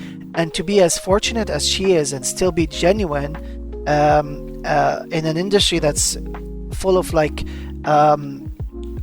taking advantage of others, in a dark, sinister industry, and still being resilient and speaking out like that. Even Demi Lovato, I really appreciate her, but there was some shady stuff in her past that I hate that happened to Demi as well, with how Disney almost got her to suicide in 2021 before she released the album. It's a long name of an album, The Art of Letting Go, Dancing with the Devil, The Art of Letting Go, or The Art of Starting Over, sorry. That's what the whole album is. Then she was like, well, I'm going metal. And then she made a playlist selling RIP my playlist, RIP to my music, and she was starting over. And now she's back to her normal self. I'm like, okay, I don't mind, but just okay. And I also make music, and I also release, and I'm dabbling with a lot of genres. My first album was in 2019 was mostly electronic, but I also had some disco in it, and I had one acoustic song. And the second album that was out last year was about heartbreaks and breakups, which also was part of most of what Lucifer was as well. What About Me is more of heartbreaks and breakups, and I even walked out of my ex-best friend's life without even telling him that it's okay. All I said was I need space. I didn't say this is the definitive time or anything. I just released a song called Used to Be Friends. And I don't know if he heard it or not, but it's there. It's there. Okay. So the third one that's coming out next month is a 2-part album, 32 songs. It's called Angst, and it's all metal, hard rock, and dubstep. There is a lot of aggressive themes, and there's a song on there particularly, which is one of not something I experienced, but something I thought about. I would never do that, but it came to my mind, and I'm very creative when it comes to that. Suicide. It's called Hurricane. Okay. It's more of an emo trap song, and it goes hurricane, hurricane, take me home, make me safe, hurry, hurry, hurricane, take me home, because I am in pain. The ship has sailed, and there's point to a point of no return, like something like that. So it is something I very dearly love, and I today on January 8th I released the third single. It's called Parasite, and it's English Russian. Wow, I didn't. Yeah. You speak Russian? I can read Russian. I can make out some words, but basically I use Google Translate to just like translate what's being said in English into Russian. But I can read Russian. I can speak a little bit of Russian. Okay. I need to just better myself in that language, you know. There are definitely would love to speak a different language. Yeah, there's even a song on the album that I included last minute called Dead by Daylight. No shit, huh? Yes, Dead by Daylight, you shot me down. Head full of delight, you went out of town. It also says, today I'm left for dead. Tomorrow I'll be back for blood. In this dying light, it's not heaven or paradise. So it's a play on words with games like Left for Dead, Back for Blood, Dying Light, because those are some of my favorite games. What's funny is Dying Light is actually a killer perk too in Dead by Daylight. Oh wow, yeah. So and then I kind of hint at a part. I say it's not a video game. Literally, you're the same. I always take the blame. Now it's my turn to shame. Oh wow, okay. I'm coming for my vendetta. First thing first, you better run, bitch. Better hide, snitch. I'm gonna kill that switch, which is like the generator switch. It's just also a hint at Dead by Daylight, and it's gonna be a glitch. Oh wow. So yeah, and the song ends with the word bitch, just like that, and then a guitar riff. Yeah, just yelling out. Okay. Yeah, it's all AI, by the way. Very cool. I recruit AI, and because I wanted to make music, but none of my friends over the past 5 years, they all just like abandoned me. Like I've begged people, and they were all like, "Well, yes," but then last minute they were like, "Well, we're sorry, you're gonna have to just cancel." So yeah. Anyways, the second part of this question is, what's one of your all-time favorite movies? All-time favorite movie? Yes. I would say that, I mean, well, all-time favorite movie would probably be Wizard of Oz. Oh wow, the OG one, or is another version? OG. Oh yeah, there's as far as I know, there's not a remake of it, and there is shouldn't Oz. be. Oz the Great and Powerful. Right, Oz the Great and Powerful. It's kind of not really a remake, but there is Return to Oz, which was the sequel, which was creepy. There's Wicked, which is the prequel to Wicked Wizard is the prequel? of Oz. Wow, okay. Wicked really tells the story about how Glinda and Elphaba, who was the Wicked Witch of the West, kind of their relationship going into the Wizard of Oz. But for those people who do know me, they know that Wizard of Oz is probably one of my favorites. I mean, when I got married to my husband, I walked down the aisle in ruby red slippers. We walked down to Somewhere Over the Rainbow. I have different various pieces of Wizard of Oz memorabilia around my house and things of that nature. So I think ultimately that's if I had to name one specific movie, it would be Wizard of Oz. Okay. Mine would be, and I've said it before, even though I hate action movies, but this specific movie is called Lila and Eve. It's a Jennifer Lopez movie, and it's about a grieving mother. I highly recommend, even though it has a low rating on IMDb, but it is one of the best, even yet most fine, well done movies I've ever seen in that genre. It's not fully action where like mafia and stuff, but there are some shooting, because like it involves a woman of color that lost her son to a shootout, which is very common sadly in the US, and she goes to therapy with a circle of people, and there she meets a woman. I think it's either Eve or Lila, I forgot who's who, but that woman, Jennifer Lopez, she hears her story, and she tells her like nobody's gonna help you if you don't stop grieving and stuff. and then she encourages her to take revenge herself for her son. Her son was a teenager, like mid to late teen, and she did that. And the mother gets kidnapped, and then she gets like interrogated and stuff. And the thing that got my mind fully twisted is, brace yourself, Jennifer Lopez was a figment of her imagination. Oh, so there's the big old plot twist in it. And when they asked her like why did you do that, they were like, there was this woman at my like at therapy, this therapy circle, like I went to. She was like telling me to do stuff, and she was comforting me.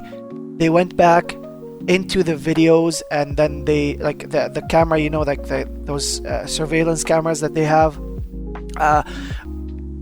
There was no one there when she was sitting there, and then they asked the people around. They said, we didn't see such a woman. And then they see her standing by herself, talking to herself at some point in the movie, while for her she was talking to the character of Jennifer Lopez. And then that's the plot twist that got me hooked on the movie. It's such a good movie.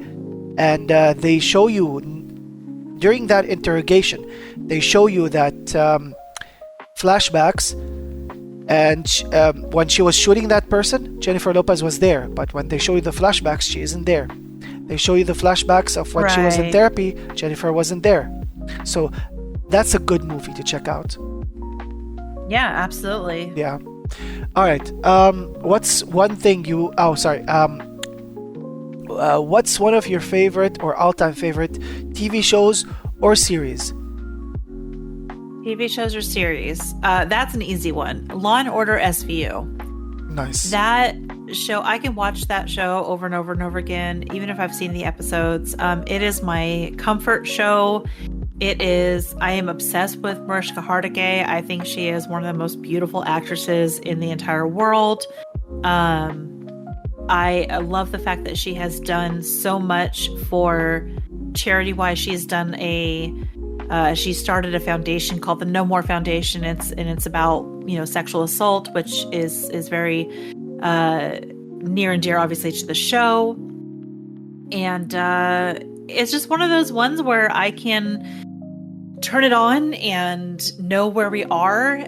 Obviously, the very new ones. I haven't seen a lot of the very new ones, but my husband will also make fun of me because if I turn it on and I lay down, he's like, "Oh, it's nap time," So I can fall asleep to that show. I can stay awake, whatever. But yeah, Law and Order SVU, all-time favorite show. Nice. So if your life was ever to be a video game or a movie, what would it be named and why? Oh gosh. The first thing that pops in my head is probably like Nomad. If I had a movie named Nomad. I am notorious for not really knowing what I want to do in my life and not really settling into one thing. I wasn't one of those people who got very lucky and found a career right after college and have been doing that for 20 years now and I'm ready to retire. I have done a lot in my life that is like a spectrum of a lot of different things. I've been in customer service, I've been in retail, food service, I've been in obviously the dispatching field, the first responder field. I'm currently I work in the pediatric psychiatric field right now. So I just don't ever feel like I want to be stuck doing something. I want to experience it all. I want to know everything. So I don't know if Nomad would be the right word for it, but just kind of moving around a lot and always trying new things and always experiencing new things. Honestly, it's boring. I don't think my life would make a good movie or a video game, but ultimately that's kind of what it would go down to. That's fine. What is your favorite comfort off-stream game? Dead by Daylight, honestly. Okay. I can play that whether I'm interacting with the chat, whether I'm by myself, whether I'm playing with my husband and friend. It's just an easy game for me to kind of just do. I also play a lot of Sons of the Forest, so the sequel to The Forest. That one is, for me, it's less about the story completion and more about like the base building, the survival aspect of it.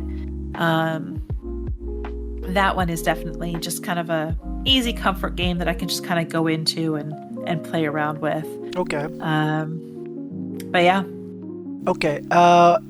If you had one special superpower, what would it be and why, and how would you use it? Oh, my husband and I talked about this a little bit, and I'll give you his answer because his answer was luck.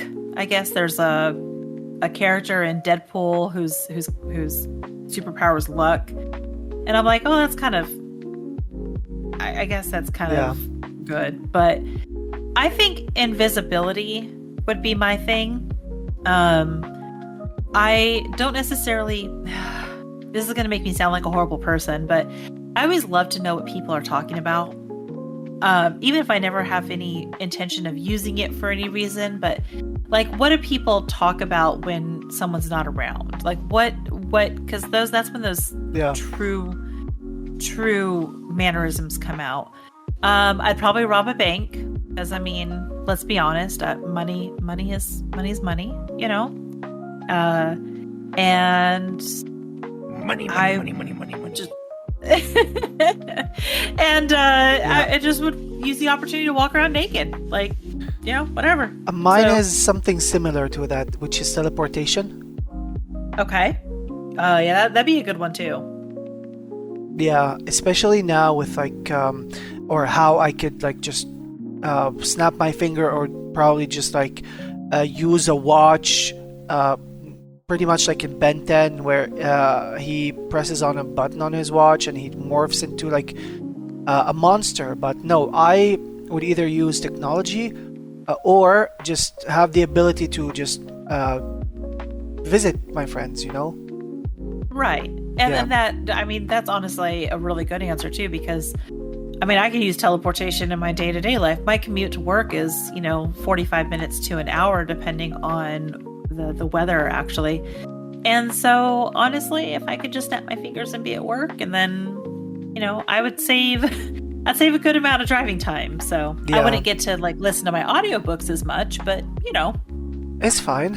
Okay, so which of these three things would you give up if you ever had to? Money, gaming, or love? I mean, considering we're on a streaming gaming podcast, this is going to be a bad answer, but I'd have to give up. I'd have to give up gaming. This segment is like not related to streaming, so doesn't matter. Gaming. Then, I mean, as much as it would suck, ultimately, you need money to survive, and for me, I need that love, especially with my husband and my family. So okay. What's your biggest insecurity? One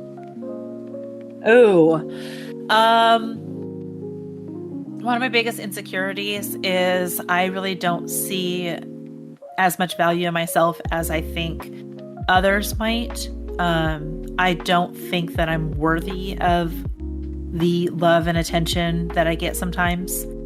I'm constantly worried that people are only nice to me for ulterior motives, and I know that actually that stems from a little bit of an anxiety disorder, which I've never been diagnosed with, but feel at times. But yeah, just kind of the insecurity of just not feeling like I'm enough for other people, I guess.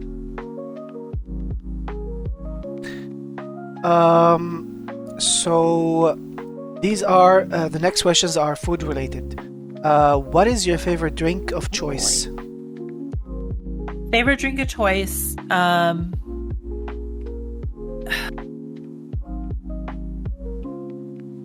Honestly, as bad as this is, I love a good can of Coca-Cola. Okay. Like you can't go wrong with like a can of Coke. But more often than not, I tend to stay away from a lot of the soda just because I can go overboard with it. So Energy drinks. The new Monster guava flavor is probably one of my favorites. Yeah. I'm currently drinking a peachy keen Monster as well, so that's another one of my favorites. Nice. And then other than that, that's, you know what? I don't know. That was a silly answer because I'm sitting here thinking about it. Coffee. I drink coffee like there's nobody's business. I'll count both. Like one could be Okay. like probably soft drink or alcoholic, and the other one is like just normal. Yeah. I mean, I'll have a coffee in the morning, and then I'll have a coffee when I get to work, and then sometimes in the afternoon, if I'm not working, I'll have a coffee in the afternoon. So my husband and I both drink a lot of coffee. Nice. So much so I don't even consider it a drink at this point. It's just a way of life. Yeah, and I could probably help you by recommending something that tastes like soda, but isn't soda actually. It's a drink from a company called Bolero, like Bolero, and I've recommended it to some of my US friends in the past. They have a US store. They have a powdered cola flavored drink. It has the highest calorie they have is 5 or 6 calories. Oh wow. So okay. you're drinking cola without all the calories, and without sugar. all the bad. Yeah, it's like no sugar, all the taste, and it's powdered. And you could probably like drink 1.5 liters of it, even because it's like 1.5 goodness. liters. Well, So and I recommend that. My whole thing with that too is like there's a lot of alternatives out there to soda. And it's vegan and it's gluten free as well. I mean, luckily in my life, I don't have any problem with gluten. And no disrespect to anybody who's vegan, but I never could. I'm sorry. Disclaimer: this isn't sponsored. This isn't sponsored. Sorry. Sorry. Go on. This is not sponsored. I would never be able to do the vegan lifestyle. That's too extreme for me. But Yeah. at any rate, no, it's not necessarily about like, oh my gosh, I gotta find an alternative to soda. It's just more of a, I try to avoid it just because we really should be drinking more water in our life anyway. But every once in a while, a good old-fashioned can of Coca-Cola just does me good. Yeah, you can, and now you can try these Bolero drinks, which are like water, but like cola flavored or something. They're not sparkling; they're just like tasty. Oh, okay. Yeah. Okay, so what's the weirdest food you've ever had? Oh, when it comes to being adventurous with food, I am not. So this might be a somewhat boring question. When I first moved to the South, one of the things that we were told we had to try was alligator. And that is the weirdest thing in my life that I have tried. And it's not bad, but it's not on my list of like great thing. Well, no, I guess even more weird would be rattlesnake. Ugh. Yeah, we have I know. I know. So we have, we have a town here that's known for their rattlesnake rodeo. It's just like a little like vendor fair, but they do have rattlesnakes there and it's educational and everything. But one of the things that they do, because rattlesnakes are in abundance where we're at, is they will actually sell like fried rattlesnake. And I don't recommend it at all for the amount of meat you get off a rattlesnake. It's just not worth it. So the weirdest things would be alligator and rattlesnake, of course, fried because we fry everything. So, not anything exciting, but definitely the weirdest thing I've had. I mean, Rattlesnake Rodeo would be a nice title for a country song. Absolutely. They do have a little concert there every year. It's just usually an older country singer who maybe isn't as relevant anymore. But I'm excited because I want to say Aaron Tippin is coming this next year, and he's somebody that I knew a lot of his songs when I was growing up. So it'll be fun to be able to go see him. But nice. But yeah, so that's the weird thing. Nice. So we're down to the final two questions of this segment. First one being is what is your favorite comfort food of all time? Oh, see, that's easy enough. Macaroni and cheese. Just Okay. ultimate macaroni and cheese. And the cheesier the better. Okay. And the final one is, what's your favorite or a traditional food from your state that probably you'd like to just introduce people to? There really isn't anything that I can think of when it comes to state-wise, only because I've only been living in the South for about 3 years, so I'm not very familiar with a lot of their region-specific foods. Okay.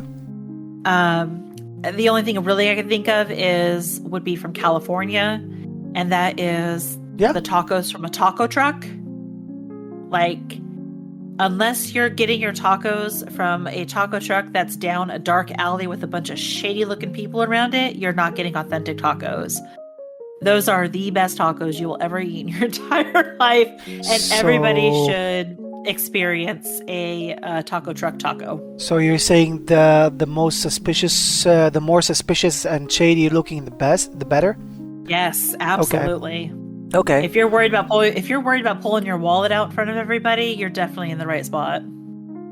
Well, I don't take my wallet with me. I just put probably grab $50, put it in my pocket. Out. Yeah, no, just whatever. If they're gonna stab me for it, they better make it count, because of all the skin I have. I don't know. Yeah, well, you better get your tacos first. So yeah. Or that's an idea. If someone wants to stab me, I'll tell them, hey, if you're gonna stab me, let me enjoy my last meal, which is this taco, and then I'm all yours. And then I'm all yours. Yep, you got it. Have my money, stab me, whatever, but let me eat this taco.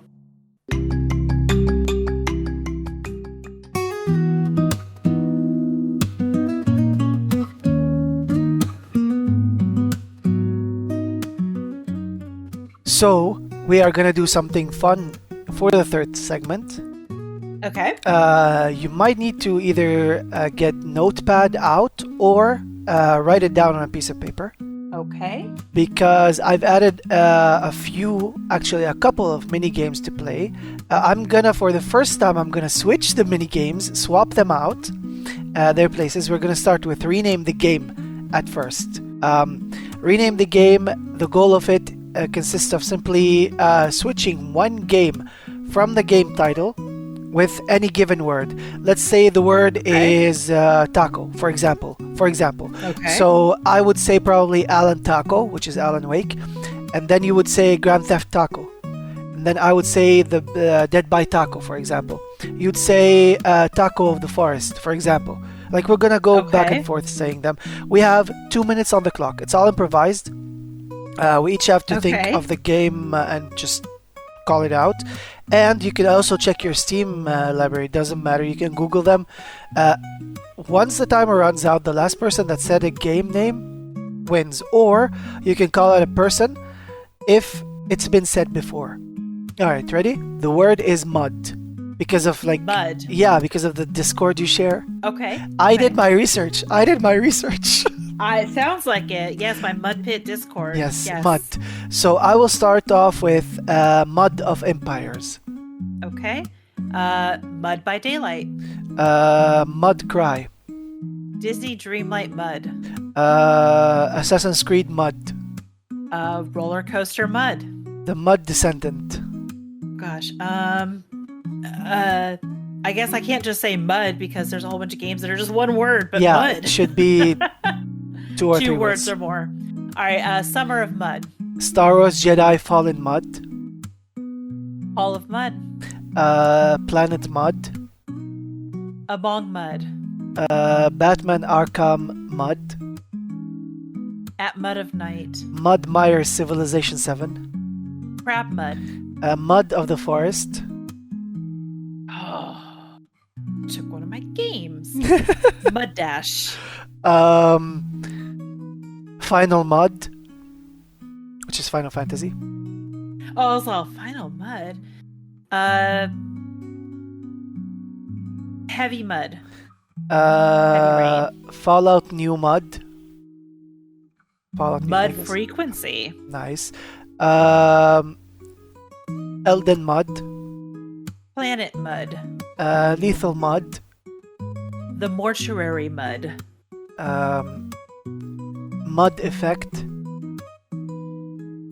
Rebuild 3, Mud of Deadville. Mud light. Dying light. Oh, okay, yeah, that makes sense. Paranormal mud. Mud for dead. Halo, the Master Mud Collection. And that's all the time we have, and you win this game. Oh. Nice. Oh, damn. Nice. Okay, so this is my favorite game. This is, have you ever played Kill, Marry, Sleep With? I have, yes. Okay, so this is very similar. In this mini game, I will name a set of 3 games each time. You have to tell me which one you'd play, which one you'd delete from existence, or which one you'd uninstall. It's called Play, Delete, Uninstall. This also includes the whole franchise. You have 3 jokers that allow you to either delete all of the games during one of the questions, or keep all of them. You cannot just say, oh, I'm keeping 2 and I'm deleting 1, and vice versa. No. It has to be all 3. Yeah, all 3. Go crazy with it. You're also free to skip any of these questions if you feel stuck on one of them, or if you blank out. We're gonna do the horror edition tonight. Okay. We're gonna start with the obvious: Dead by Daylight, Texas Chainsaw Massacre, Killer Clowns from Outer Space. So I would definitely keep Dead by Daylight. I would delete delete Texas Chainsaw Massacre and uninstall Killer Clowns. Okay, Dead Right? Island. Yeah. Those are the 3? Yeah. Dead Island, Left 4 Dead, and Dying Light. I've never played Dying Light, so I don't know much about it, so I'd probably just uninstall that. I'd delete what was the second one? Left 4 Dead. Left 4 Dead. Probably just delete that because I've never played that, but I have played Dead Island and I enjoy it, so I'd play Dead Island. I love Dead Island too. Okay, Lethal Company, Content Warning, Among Us. I would play Among Us. I would uninstall Lethal Company and delete Content Warning. Okay, Phasmophobia, Demonologist, Devour. Are you gonna yell at me for this? No. No, I would probably delete Demonologist because I've never played it. I'd uninstall Phas and I'd play Devour. Fair enough. DayZ, The Forest, and The Quarry. Play the Forest. Uninstall The Quarry and delete DayZ. Okay. The Fallout series, Dead Space, and Mass Effect. I'm gonna use one of my jokers on this one. I just get rid of all of them. I don't care about any of those. No worries. Little Nightmares, the Predator series, which is the Alien series, and Silent Hills. I'd play Silent Hill, delete Little Nightmares, and uninstall the third one. The Predator series, which includes Alien, Isolation, and those. Okay. Yeah. Visage, Madison, Five Nights at Freddy's. Oh gosh.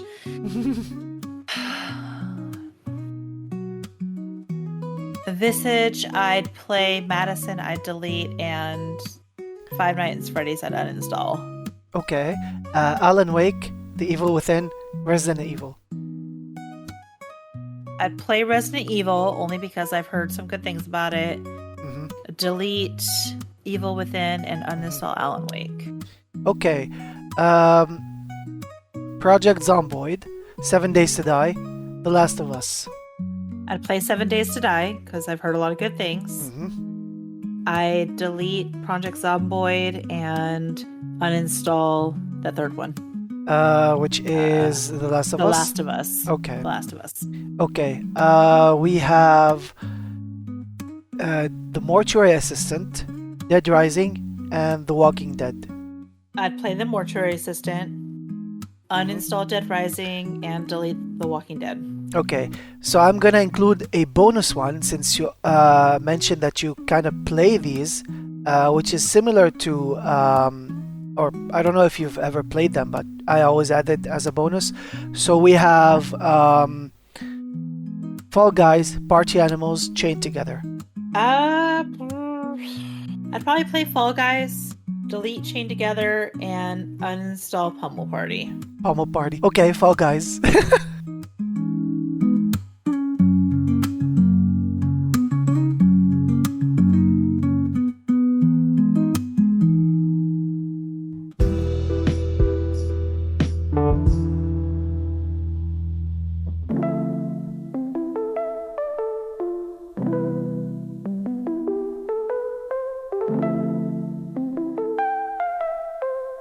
So this is the final segment, which is the Okay. mental health segment. In this segment, we'll be talking Okay. about a lot of things between mental health and life experience. I know this is not an easy subject to talk about. I've had a lot of let's say morbid topics in the past, which is either Sure. hit or miss. But to those listening, if you feel like it might make you feel uncomfortable after hearing what we're going to talk about, you're more than welcome to dip out, skip this part. It's all good. But when I asked Anjou to choose a topic to talk about, what she sent me was, my life experience isn't all that thrilling, but depression runs rampant, and I cope with dark humor and self-deprecation. And she also said, nothing new, I'm sure, but it makes for an interesting conversation. So self-deprecation, I know some people that exercise that on themselves, that practice that, that's the word. And I feel like at some point I've not dabbled with it, but I've came close contact with it. Close contact. So I know what that is. But tell your life story, tell your life experience from the beginning. I'm gonna shut up, and it's your segment. I mean, it's hard to kind of say like, oh, well, a whole bunch of my life story has caused me to be like this. And Yeah. I really don't think that any one particular thing in my life has been like the triggering or traumatic moment that's made it to where I am. I think being a bigger girl my whole life has definitely honed in my self-deprecation. And I think that self-deprecation is less about trying to be funny and more just about being protective of yourself. It's that whole concept. If you've ever seen Eminem's like 8 Mile movie, there's a moment in there where his buddy says like, why don't you make fun of yourself? And then he wins this rap battle by making fun of himself. Yeah. So it's kind of along those same lines. Like I'm gonna say all the bad things about myself so that you don't get power in saying them to me. And I'm not saying that somebody would, but before there's even a possibility that somebody could make a comment about my weight or make a comment about how my hair looks or whatever it is, I sure as hell am going to be the one to say it first so that you have less power when it comes to that. Because if I tell you that, oh man, these thunder thighs just walk down the road or whatever, and then you try and come at me with like, oh, you got thunder thighs, it's less impactful that way. So like I said, self-deprecation is less about just being funny and more just about being protective of your own space. Dark humor for me, being as that I've been in for 2 reasons. One being is that I'm in the mental health field right now. Again, I work in a pediatric psychiatric hospital. It can get very dark and very heavy when you're talking to kids who are going through a lot of struggles. But also working in 911 when you're listening to people having some of the worst days of their life. And dispatchers around the world will joke about how they do have dark humor and how they do cope with those kind of traumatic incidents. And a lot of people don't understand that. They don't understand how you can joke about something so serious. But if you allow every single little incident or every single little piece of trauma to hit your system, you wouldn't be able to, nobody could survive that. So by using dark humor and by using kind of a realization that, not realization, I think disassociation is a better word for that. But by disassociating from those serious incidences, it allows us to be better equipped to handle whatever comes our way. So that's kind of where that comes in with the self-deprecation, with the dark humor, with the disassociating. It's not because I'm an evil person or I have a bad mind. It's because I am trying to protect myself from experiencing a hole that's too dark for me to get out of. Okay. So with that being said, sometimes self-deprecation also can come from some depression that you feel. And I myself, I enjoy a lot of dark humor. I make fun of a lot of aspects of my life. Given that I dabbled with the comedian side of things, whereas 11 years ago, when I was 20, or it was in 2014, so probably almost 11 years ago, I did a few private stand-up comedy gigs at some university shows. They were private. No one was filming. No one was allowed to film. It was just for the university, and I was very nervous, and I was slurring my words a lot, and I was very nervous. And it was my first time doing that, but I loved doing it because I'm an audiovisual student, but I've never done this side of it. So everybody started laughing, and I made fun about I poked fun at that aspect, that hey, I'm standing here in front of you, I'm probably sweating my balls out, everything, and here you are laughing at me. So I'm pretty sure anxiety is something that or depression is something that we shouldn't be thinking that it's a light subject. No, I have depression, I have anxiety, I have impulsivity, I have ADHD, and it all links to the mental health. But and I think we're not trying to say, and that's kind of the point to get across too, is that we're not necessarily trying to say that we should make light of a subject like depression and anxiety, because they are very much a problem within society, and they can be crippling at times. This, I do feel, and this is an unpopular opinion, so here you go. I do feel that people use the terms depression and anxiety in a lighter way. They'll say they don't feel well for a while. They're like, oh my gosh, I'm so depressed, or the normal kind of anxiety that people, a little nervousness, I guess, that people feel. They're like, oh my god, I've got anxiety. But I actually get irritated with that. And working in the field that I work in, we get kids who come in oh my god, I'm so depressed. And until you've actually been until you've experienced the kind of depression that puts you out of your own life, where you can't even get into the shower, where you were sitting there on the edge of the bed contemplating your own life, or the ceiling, where you're thinking to yourself, what is the point of me being here anymore? Not just, oh my gosh, I want to shoot myself because I embarrassed myself in front of my crush. No, not like that. But when you've been so deep in that hole that you've considered ending your life, or you've tried ending your life, I don't want to hear about it. And again, that's an unpopular opinion, because to be fair, I don't know the depths of depression that somebody might have dealt with, but I know from my personal experience that I have sat on the edge of the bed. And I'm a gun owner. I'm a proud gun owner. I believe in the right to bear arms. But I have seriously thought, what if? What if? So for me, just kind of having that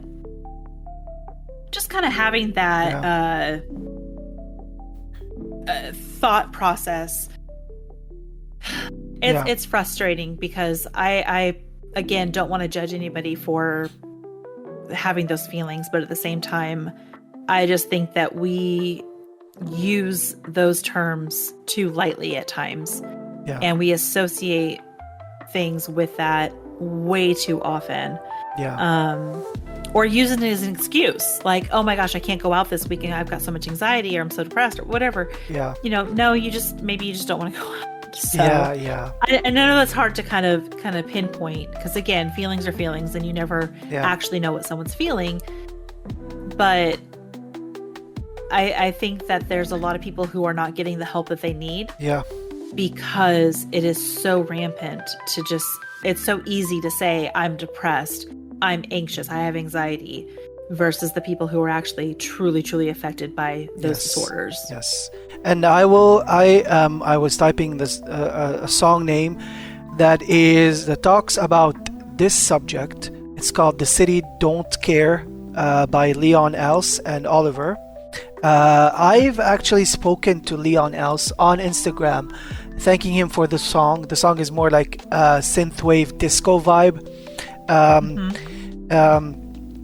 Hold on, I'm just trying to Google "The City Don't Care." I know the words, but I'm like, I need to know which part is what. So the song starts off by these words: 11 a.m. I'm just sitting here looking at me, looking in the mirror.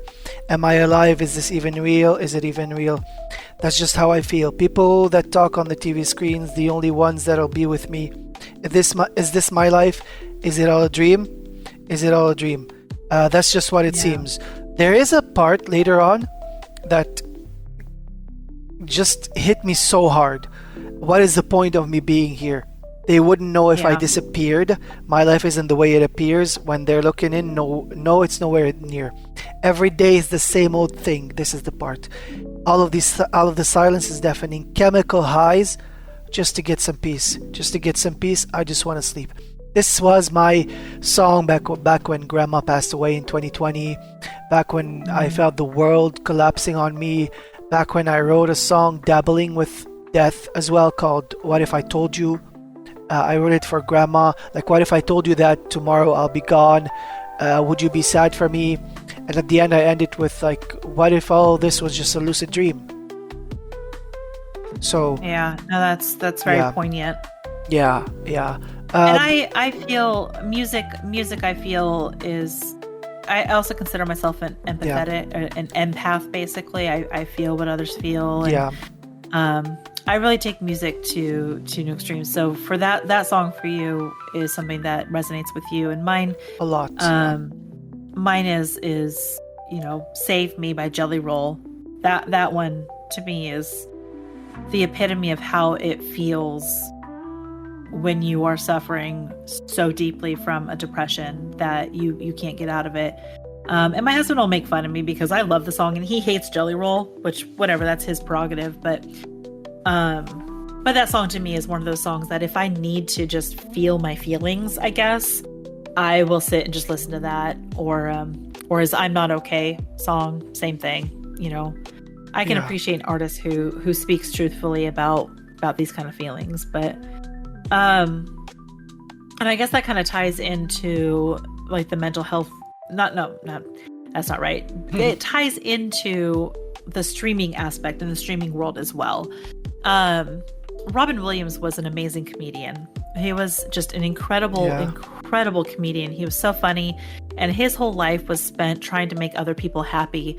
And for him to have, gone out the way he did, because obviously, and this is a trigger warning for anybody listening, but for him to have done what he did and unalived himself, which, by the way, is a term I hate, but I don't want to offend anybody here, because he was not going to be able to do that anymore. It just goes to show you that there's so much pain and sadness behind people who spend their lives trying to make others happy and trying to make others feel good. And I'm not trying to say like, oh my gosh, that's me. Like, I spend my whole life trying to make others feel good, but I really do. I don't want people ever to feel I don't ever want people to feel the way that I feel at times. If I knew that somebody was feeling the way I felt or in that low spot, I would do everything in my power to make them feel better, whatever it was I had to do. And if that means that I stream and I let them jump scare me, or I, make a fool of myself and do karaoke on stream or sing to my heart's content poorly, and they smile, then every single piece of it was worth it, 100%. And we go, I say that I don't have a lot of life experience, but, one of my really, really dear friends also ended his own life because of some health concerns. And every day I think of that, and I think of the hole that he left behind. So when I get really deep and dark and I don't feel like I need to continue in this life, because what's the point? I think about him and I think about what he left behind. Yeah. And I would never want to do that to anybody ever. So I feel like luckily I'm very safe. Yeah. Where if I get into these feelings, I just let myself feel them and then I get over it, which sounds very cruel and callous, but that's how I handle it. So. That's fair. That's fair. But Anjou, thank you so much. That was a really fun discussion we had today. As I said, know Anjou from across some mutual friends. I know her from GR Cash mostly. Every time she pops in. We love Cash. We of love course. GR. And GR, if you're listening, I don't know, I hope you enjoyed it. Hi. I was gonna say something about Phasmo, but I keep forgetting a lot lately, so I don't know. That's okay. JR, we need you back on Fortnite. We need you back on Fortnite, please. Oh, JR, don't go to Fortnite. Ew. He already played Fortnite, but he veered away because of he didn't like the past season or chapter, and now he's back. But we need more Fortnite on streams if you're listening. Oh my goodness gracious. I'm gonna tell you no, JR. I'm gonna tell you I will unfollow right now if you play for. I'm just kidding. He already played it. I love. Oh, okay. Well, no. I love JR. Our mutuals, JR, Essie, both of them. I love them both. Yeah. They're amazing human beings and great content creators. So. Yeah. All right. So guys, go check her out on Twitch. It's anjou2. It's basically the episode. It's in the episode title. The Twitch handle. Go check her out. When's your next stream, Anjou? By the way. My next stream. So today is the 9th, correct? You said, and I'm not sure when this one will publish. Probably in February. Okay, so probably in February. Honestly, at this point, I don't know. Because my schedule kind of goes back and forth. If it's a long work week for me, then typically my only stream days are Wednesday, Thursdays, or Sundays, Wednesday, Thursdays. And if it's a short week for me, then my stream days will be on Monday, Tuesday, Friday, Saturday. Okay.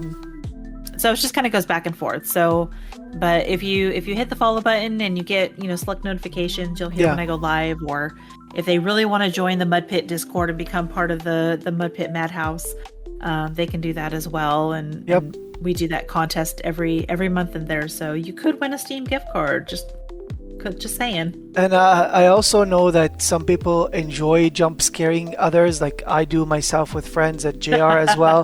That reminded me now. You can also try and do that with Anjou on stream using Tangia or Blurps. Absolutely. And there's a thing that we do, my friend and I, on each other's streams, is that there's those Pepe or People or whatever they're called, that frog. That's a meme. Mm-hmm. Yeah, he has one where it's cheeks, blah, blah, blah, blah, blah, like someone's pressing on his cheeks. We always play that in each other's streams, and I ended up calling him Cheeks because of that. He's got me twice with it, jump scared me twice with it. Yeah, so yeah.